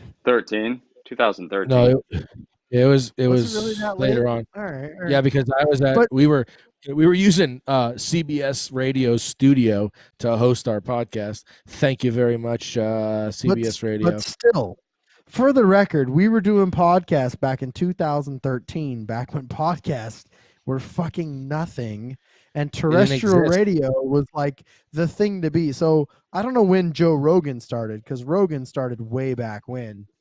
But we were doing podcasts back in 13. So I just want that to be known, like put it out there. So years from now, when our podcast continues to climb, people go, well, they started back in 2020. No, we didn't. We started back in 2013. And so basically you dropped the ball for 7 years. No, this guy decided to go on his creative adventure. Brownie went on his creative adventure, and then we all came back together. Here we are. Are you still talking? Are you still talking? Are you still wearing a jersey? Are you still wearing a jersey for a guy that doesn't exist in your fucking neighborhood anymore? We loaned him to you. He's got 2 years, baby. He's got 2 years with us, and we're going to the fucking next round of the playoffs. So what's your top five, Mike? We know that Tom Brady's probably number 1 through 5. I thought you'd be wearing a like a fucking Edelman jersey. Ooh, Julian Edelman was his best buddy. They were best buddies. I bought this on Brady's first start against the Colts in 2001. So I jumped on the bandwagon before.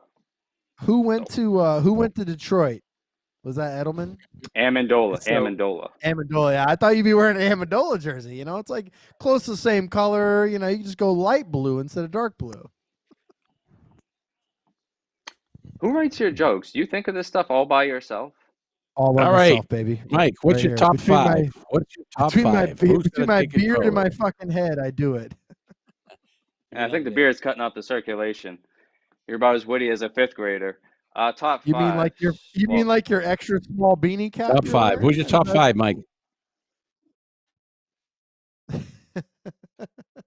Top five. What do you have for a top five? Top five best Patriots players of all time. Well, Tom Brady, number 1. That's clear. Rob Gronkowski, number 2. Then it gets a little tricky. I think I'm going to go Ty Law, number 3. Owned Peyton Manning, made his life miserable in the early 2000s. It gets tricky, man. Because there's so many great players. They're literally better than everyone else in the league. I mean, Jesus, our top 5 best players are better than any Steelers top 5 of any generation. Jesus, so, yeah. I mean, I'm just from like 2001 on. That's exactly. Our 20 years are better than the Steelers' entire existence. It's so hard. Sure. I can't. All right, I'll go Richard Seymour, number 4. Here, number 5. I got to go number 5 here. Dude, I want to say Randy Moss, but he didn't deliver a no Super Bowl, so I'm gonna have to go. B? No Teddy B on your list? No. Jesus, I'm gonna have to go number 4. I already said Richard Seymour. I already said Ty Law. So that's 2 defense, 2 offensive players. So what am I gonna do? I'm gonna probably have to go. True. Should I go regular season? Do I go regular season performance because that's Wes Welker? But playoff performance, I got to go Julian Edelman.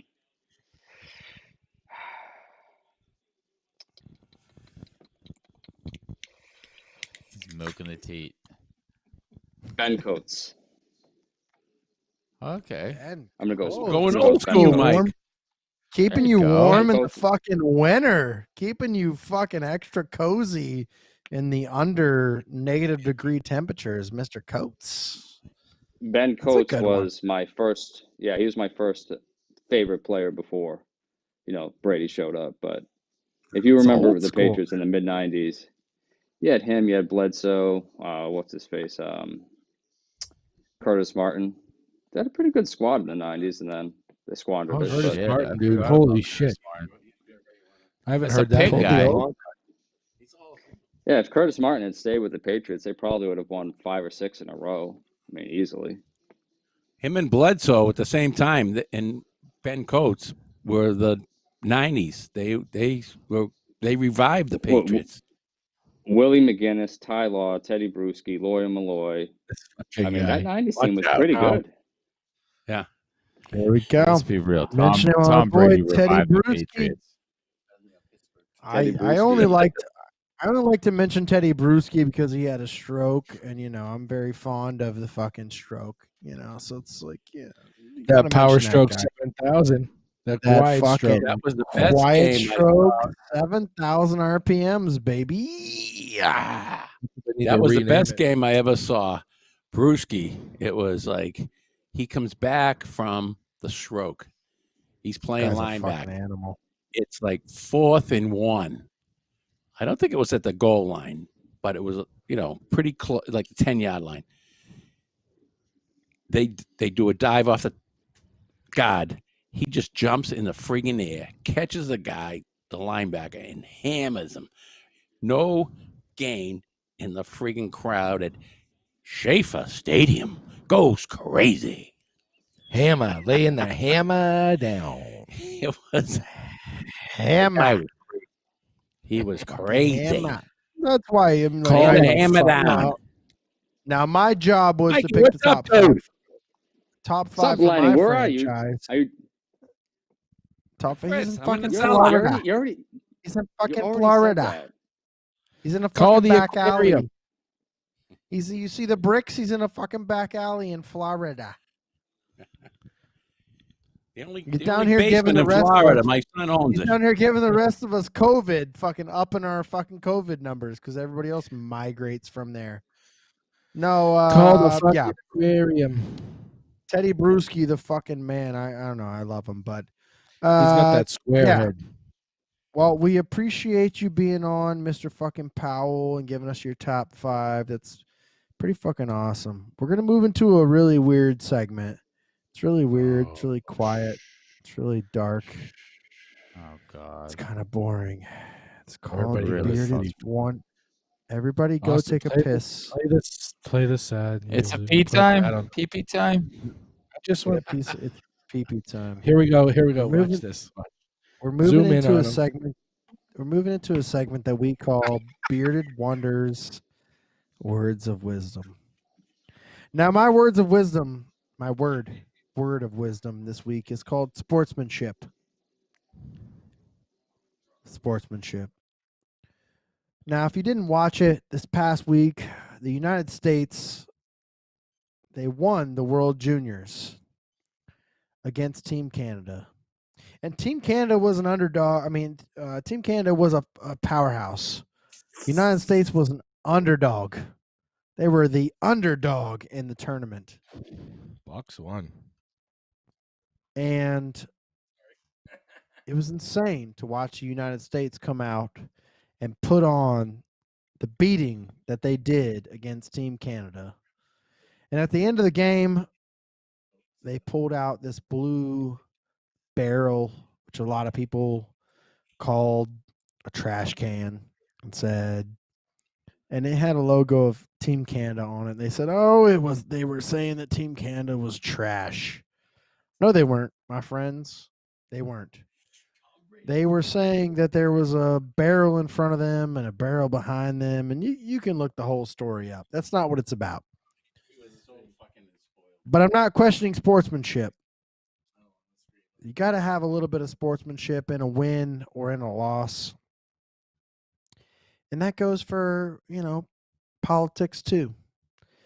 Your candidate didn't win.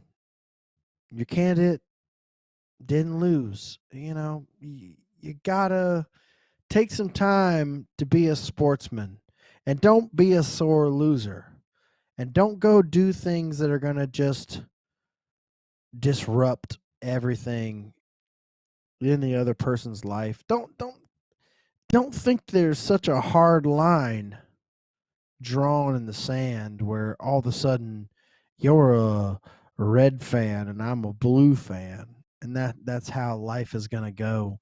That's not how it works, man. It's not how it works. We're all just fans, and we're fans of whatever we're fans for, whatever we support. And that's fine. You support whatever you want to support. You want to support some titties? Well, then guess what? You a bra. And if you want to support some damn testicles, then guess what? You a pair of underwear. And that's all right. And I'm not going to negate your feelings and how you think and feel about your cause. And that's fine. But the point of the matter is we're all supporting. We're supporting something. And what we got to understand is that we're just all a bunch of human beings out here, just a bunch of ones and zeros, just a bunch of numbers, just doing our thing. And we're just trying to be the best human beings we can be. And no matter what the cause is, it doesn't matter what your cause is. I believe that, Santa Claus comes down and drops presents down your chimney. And you believe that, fucking Papa Ganoush comes down and fucking puts shit in your stockings. And that's fine. That's perfectly fine. You believe all the things that were taught to you, and that's okay. And I believe all things that were taught to me. But that doesn't mean that I got to dispute what you have to say. What it means is sportsmanship.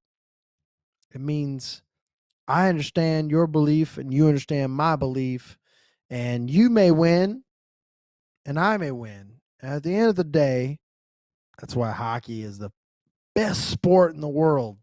The best sport in the world. Because at the end of the day, when a series is over, those boys shake hands. Hulk Hogan. I'm not lying. And they hug each other. And they say, good luck in the next round. And they say, we hope you accomplish your dreams. And in every other sport, when another team loses, they just walk off the field. But in hockey, the best sport in the world, where you can still fight and be competitors, when the game is over, when the series is over, they shake hands. And they're united for the fact that they're competitors. Well, I think the whole world, the whole United States of America can take note of that and look at the fact that it's not you against me. It's not us against them. It's not red against blue. It's a bunch of people trying to live their lives. And at the end of the day, we can shake hands and say, you know what? I respect what you're doing. And that's how I feel about it. And that's the Bearded Wonders word of wisdom. And the word of wisdom is sportsmanship. So be a sportsman. Be a sportsman for your entire nation. Oh, we're back? Be back. Be a sportsman for the future of this country, man. Flat out. That's how I feel about it. So Oh, very What's good. up, boys? Very good. Welcome back. But I just wanted to say about that 10-year anniversary. I mean, what the hell? 10-year anniversary since the championship? You know, if I had to wear one, it would say 2-year anniversary for a championship. What I'm a the hockey. hell? Get out I'm of a hockey- Dodge, dude. I'm a hockey guy, so it's literally the only Buck shirt I own. It says Super Bowl on it, though. I'd have to wear one to say 2 years anniversary. Well, you guys won a lot of them. And then But I'd like have if to you put, were like, dot, Yeah, but if- 6. But if you were a Browns fan, you would see this shirt and be like, well, you know, it's a pretty good shirt. If it was a You know, Browns fan, that would If be you were like, a Browns fan, you'd never. be like, oh, you want That would be never anniversary. Browns my would point. be never. That's what I'm saying. You're a Pats fan, so you won a bunch of Super Bowls. But if you saw my shirt and you were a Browns fan, you'd be like, oh, that's a really good shirt. Yeah, they won the Super Bowl like a while ago. Listen, I like the Bucks. I'm not a Browns huge listening to us. I'm not. Yeah, tons. Zero. We actually How many have Browns fans Cle- listening to this? Cleveland is actually our fucking target demographic. So No yeah, way. it's fucking All right. Well, good. Yeah, Welcome, that's where we- Cleveland. yeah, we How are you actually there? have- You know, sometimes Welcome, you get shit on. Welcome, Cleveland. I love it. Austin, save that clip. Good Save luck that clip of against LB Pittsburgh tomorrow. Save that clip of LB going, welcome, Cleveland. If I was a bet man, I would take Cleveland tomorrow. I'm telling you. I don't agree with Pittsburgh sitting their guys because, like I said before, You're a bet man. Indianapolis Your got all their like shit. starters and they get their ass wiped. So your bookie knows all of your children's addresses, so I'm guessing you're a betting man. that's all right. You know, I won today because I had the Colts in 7. So that cha-ching. Oh, so you So I'm won? up. You won on the Colts because of points? Yeah. I had Holy 7 fuck. points. I lost by 3. You gotta. All right, so we're gonna do a fucking episode where Lenny Brown teaches us about points. Period. Because I know nothing about betting, and we're actually our podcast. What do is you like sponsored- tomorrow? Well, our podcast is sponsored by a company called Owner's Box, which, if you're watching on YouTube right now, on the Dean Blundell Network, we are sponsored by Owner's Box, and we need betting insight. So, did we just find our Infinite Bookie, Chris? Is that our Maybe. new segment? Infinite You Bookie? might have, I you know, think our- straight from the north end of Boston. We could So let's- commit with the high, low, and in between point spreads of the week. The under and the over. That's an AH So, in Chris, there. we call it Infinite. We call it Infinite Bookie, and it becomes a weekly segment. Do it. Infinite Bookie. Done. Write it down. Done. Infinite Bookie, and then people start looking toward us, and then they start losing money. They start losing money so No, bad. no, they would have won And they're today, like, you know. And, I'm not saying you're gonna. I'm not saying you're the gonna. lock but of the I'm week tomorrow would be, you know, take the points I'm in saying- Cleveland. If it does happen and you start losing everybody money, we become the worst rated podcast in the fucking world.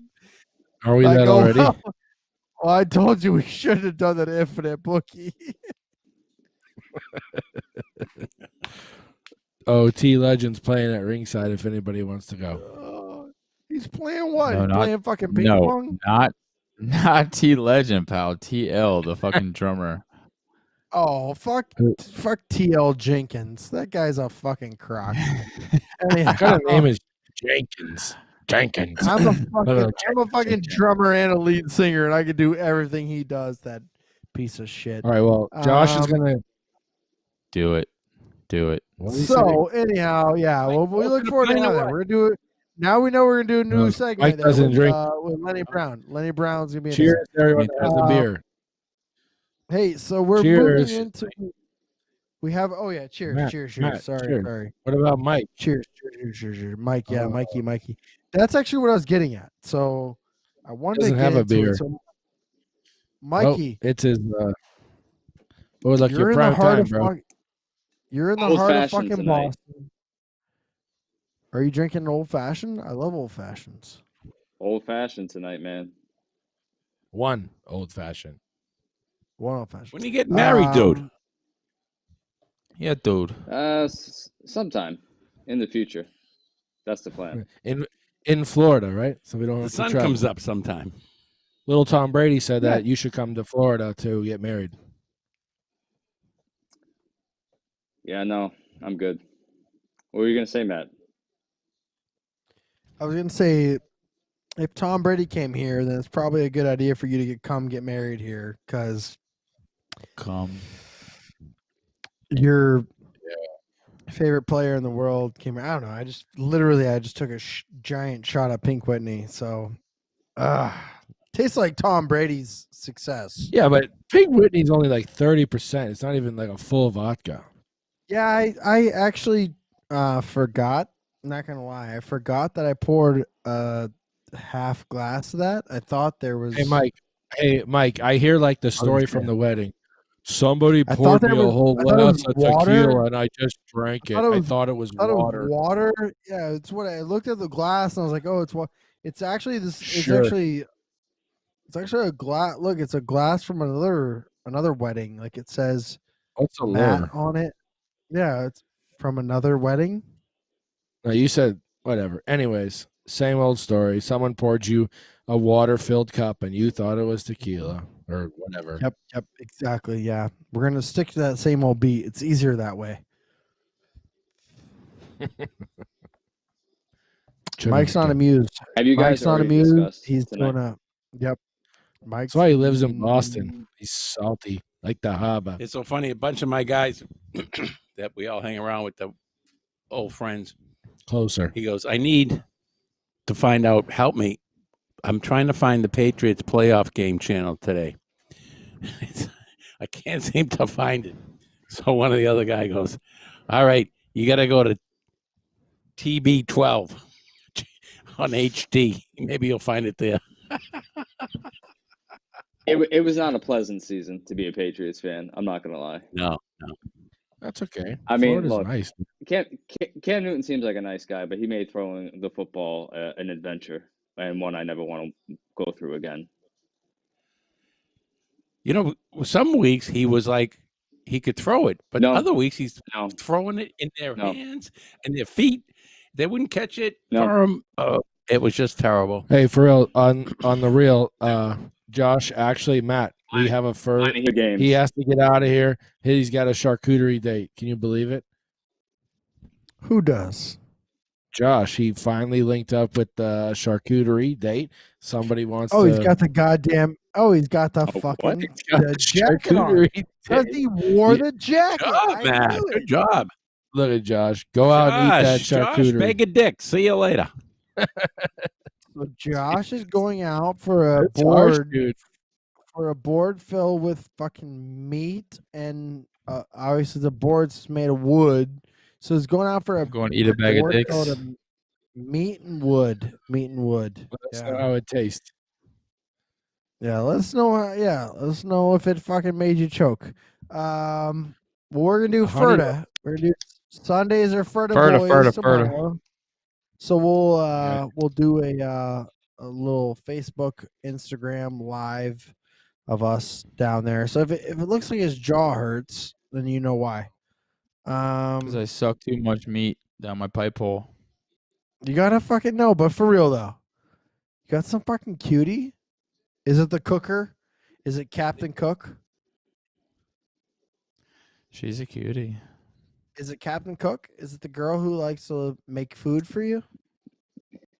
You know, I guess you'll never know until next time. Oh, well, all right. Well, I hope that you trimmed your balls with Manscaped, because that's the only way you're going to get success. Manscaped. Yep, there you go. Manscaped.com.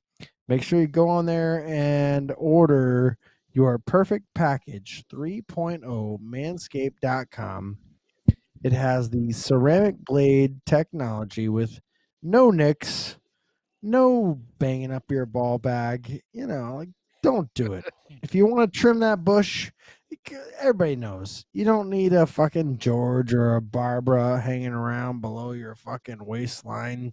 Get rid of your bush. Trim that shit before it's a fucking disaster. Trim it. Use your razor, and then they guarantee. You say it different. Guarantee. They guarantee you the best. That's Well, I like was trying Cajun.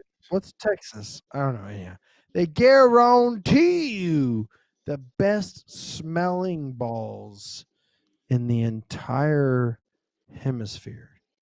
They give you the crop preserver. They give you the ball deodorant.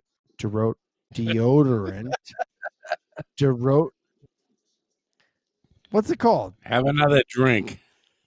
It's over, folks. Manscaped. I can't have. 20% off. I can't Your have any family. more Wife drinks. needs a, My your wife needs to refund if that's the my case. bartender left. I was over here yeah. at the fucking local 315. My bartender left. Jesus, Hey, I listen. hope you're not a spokesperson. I hope Hey, for you're real, not 20 I hope you're not a guest. So they have ball deodorant, which is called the Crop Preserver, and then they have a fantastic spray, which is called the Crop Reviver, and you can get them all from Manscaped.com. 20% off with our code Beer League Balls. 20% off and free shipping and a couple of free gifts. So make sure you check it out. Manscaped.com. Beer League Balls is the code. And you can go to That's the hell. final buzzer. 2 minutes left in the period. 2 minutes left. 2 minutes. 2 left minutes in the left period. in the final period. 2 minutes left in the period. That's it. Shut it down. 20% off. Beer balls. Beer League Balls. Manscaped.com. It's over. Free shipping. Yep. Do it. No, we got a couple more Do it. sponsors. St. Pete de Paris. St. Pete de Paris is one of our charcuterie board sponsors. If you're looking for charcuterie boards, charcuterie boards here Matt, good to see in ya. the Take care. Florida Bay area. They are doing charcuterie boards. The code is Beer League Boys, or you can order the specific Mike, Beer later. League board. I'm listening. Go ahead. Talk to me, baby. Talk to me. LB's out. That's all. Keep going. Okay. Grand Central Brew House, one of the most famous and best breweries in all of the St. Pete area, in between 23rd and 24th Street. Mention the Beer League Boys podcast, and you will receive a very special percentage off your tab. Howie's Hockey Tape. Yeah, if you play hockey, you've heard of it.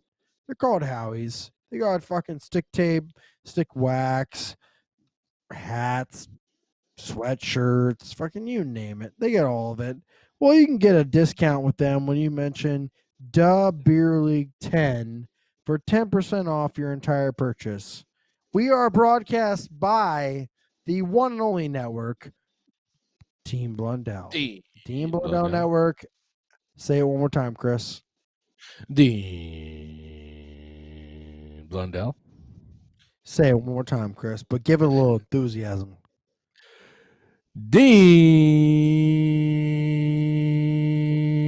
Dean Blundell.com. DeanBlundell.com. Make sure you check them out. DeanBlundell.com. That's where you can find all of our podcasts. There's a ton of podcasts on there, including the Fucked Up podcast, which we're going to have them on in a couple of weeks. So make sure you check them out. Do you think what? You think, like, you know, Manscaped is made for us, but you think, like, you could trade off for a day? And the Fucked Up podcast could borrow our tools, you know what I'm saying? Not our tools that are attached to us, but like our tools that. I mean, after I saw all the things that happened in the House of Representatives and the Senate, I'll bet that there are gals that are pushing for it to be womanscaped. And that's okay. And that's all right. And like, I wouldn't be upset if they were like, "What happens when a girl wants to shave her?" Are you watching, Chris? What happens? I'm watching. Here you go. What happens when a girl wants to shave her vagina? Womanscaped. I think Right? you have You your know what I'm talking demographic about? confused. You know what I'm talking about? You know what I'm talking about? Yeah. So the fact of the matter is, like, yeah, no, we're guys trying to You're right. trim our ball sacks. As the Italians say, Make sure you ladies are happy. And if you want your guy to make sure that he doesn't have hair from his bush to his tush, the code is Beer League Balls. That's Beer League Balls. So enter it, Beer League Balls, on manscaped.com. You can get 20% off your entire purchase, and we will thank you. We will literally thank you. So, anything else, boys? No, dude. I was glad to have everybody on. My dad, Mike, thanks for coming on. I appreciate everything. It was a good fucking show. We went 3 hours, but that's okay. Big shout outs to, like I said, Austin over at Slate AV for hooking us up with all the switching during the show. You guys don't understand. It takes a lot of work to make this silly little podcast happen with all these sponsors, all this fancy shit that happens during the show. You know, it's because of him. You know, we were able to bring on guests at the last minute because of Slate AV. So you want to do a show, you got something going on, something live, or you need multiple people streaming at any time, call up Slate AV. Definitely hook you up. Mention Beer League Balls. That's going to be our discount code for everything we do moving forward. Beer League Balls, 20%, and he'll hook you up. So I'm good. I think this is a great show. The Bucks won, so I don't give a fuck what any. I get it. I'm from up north, but a win's a fucking win. It doesn't matter. We're moving on, and that's all I'm going to say. I'm not going to say anything else until next Saturday, whenever they play. But it's a good time for the city of Tampa Bay, right? Don't be upset. This is the Beer League boys, and we are signing out with the Beer League chant. That is Tampa Bay! Malden. Tampa Bay! Tampa Bay! We'll see you next week. Thank you so much for joining in. We will see you on the final countdown. Tampa Bay. Play the outro music. Do we have that?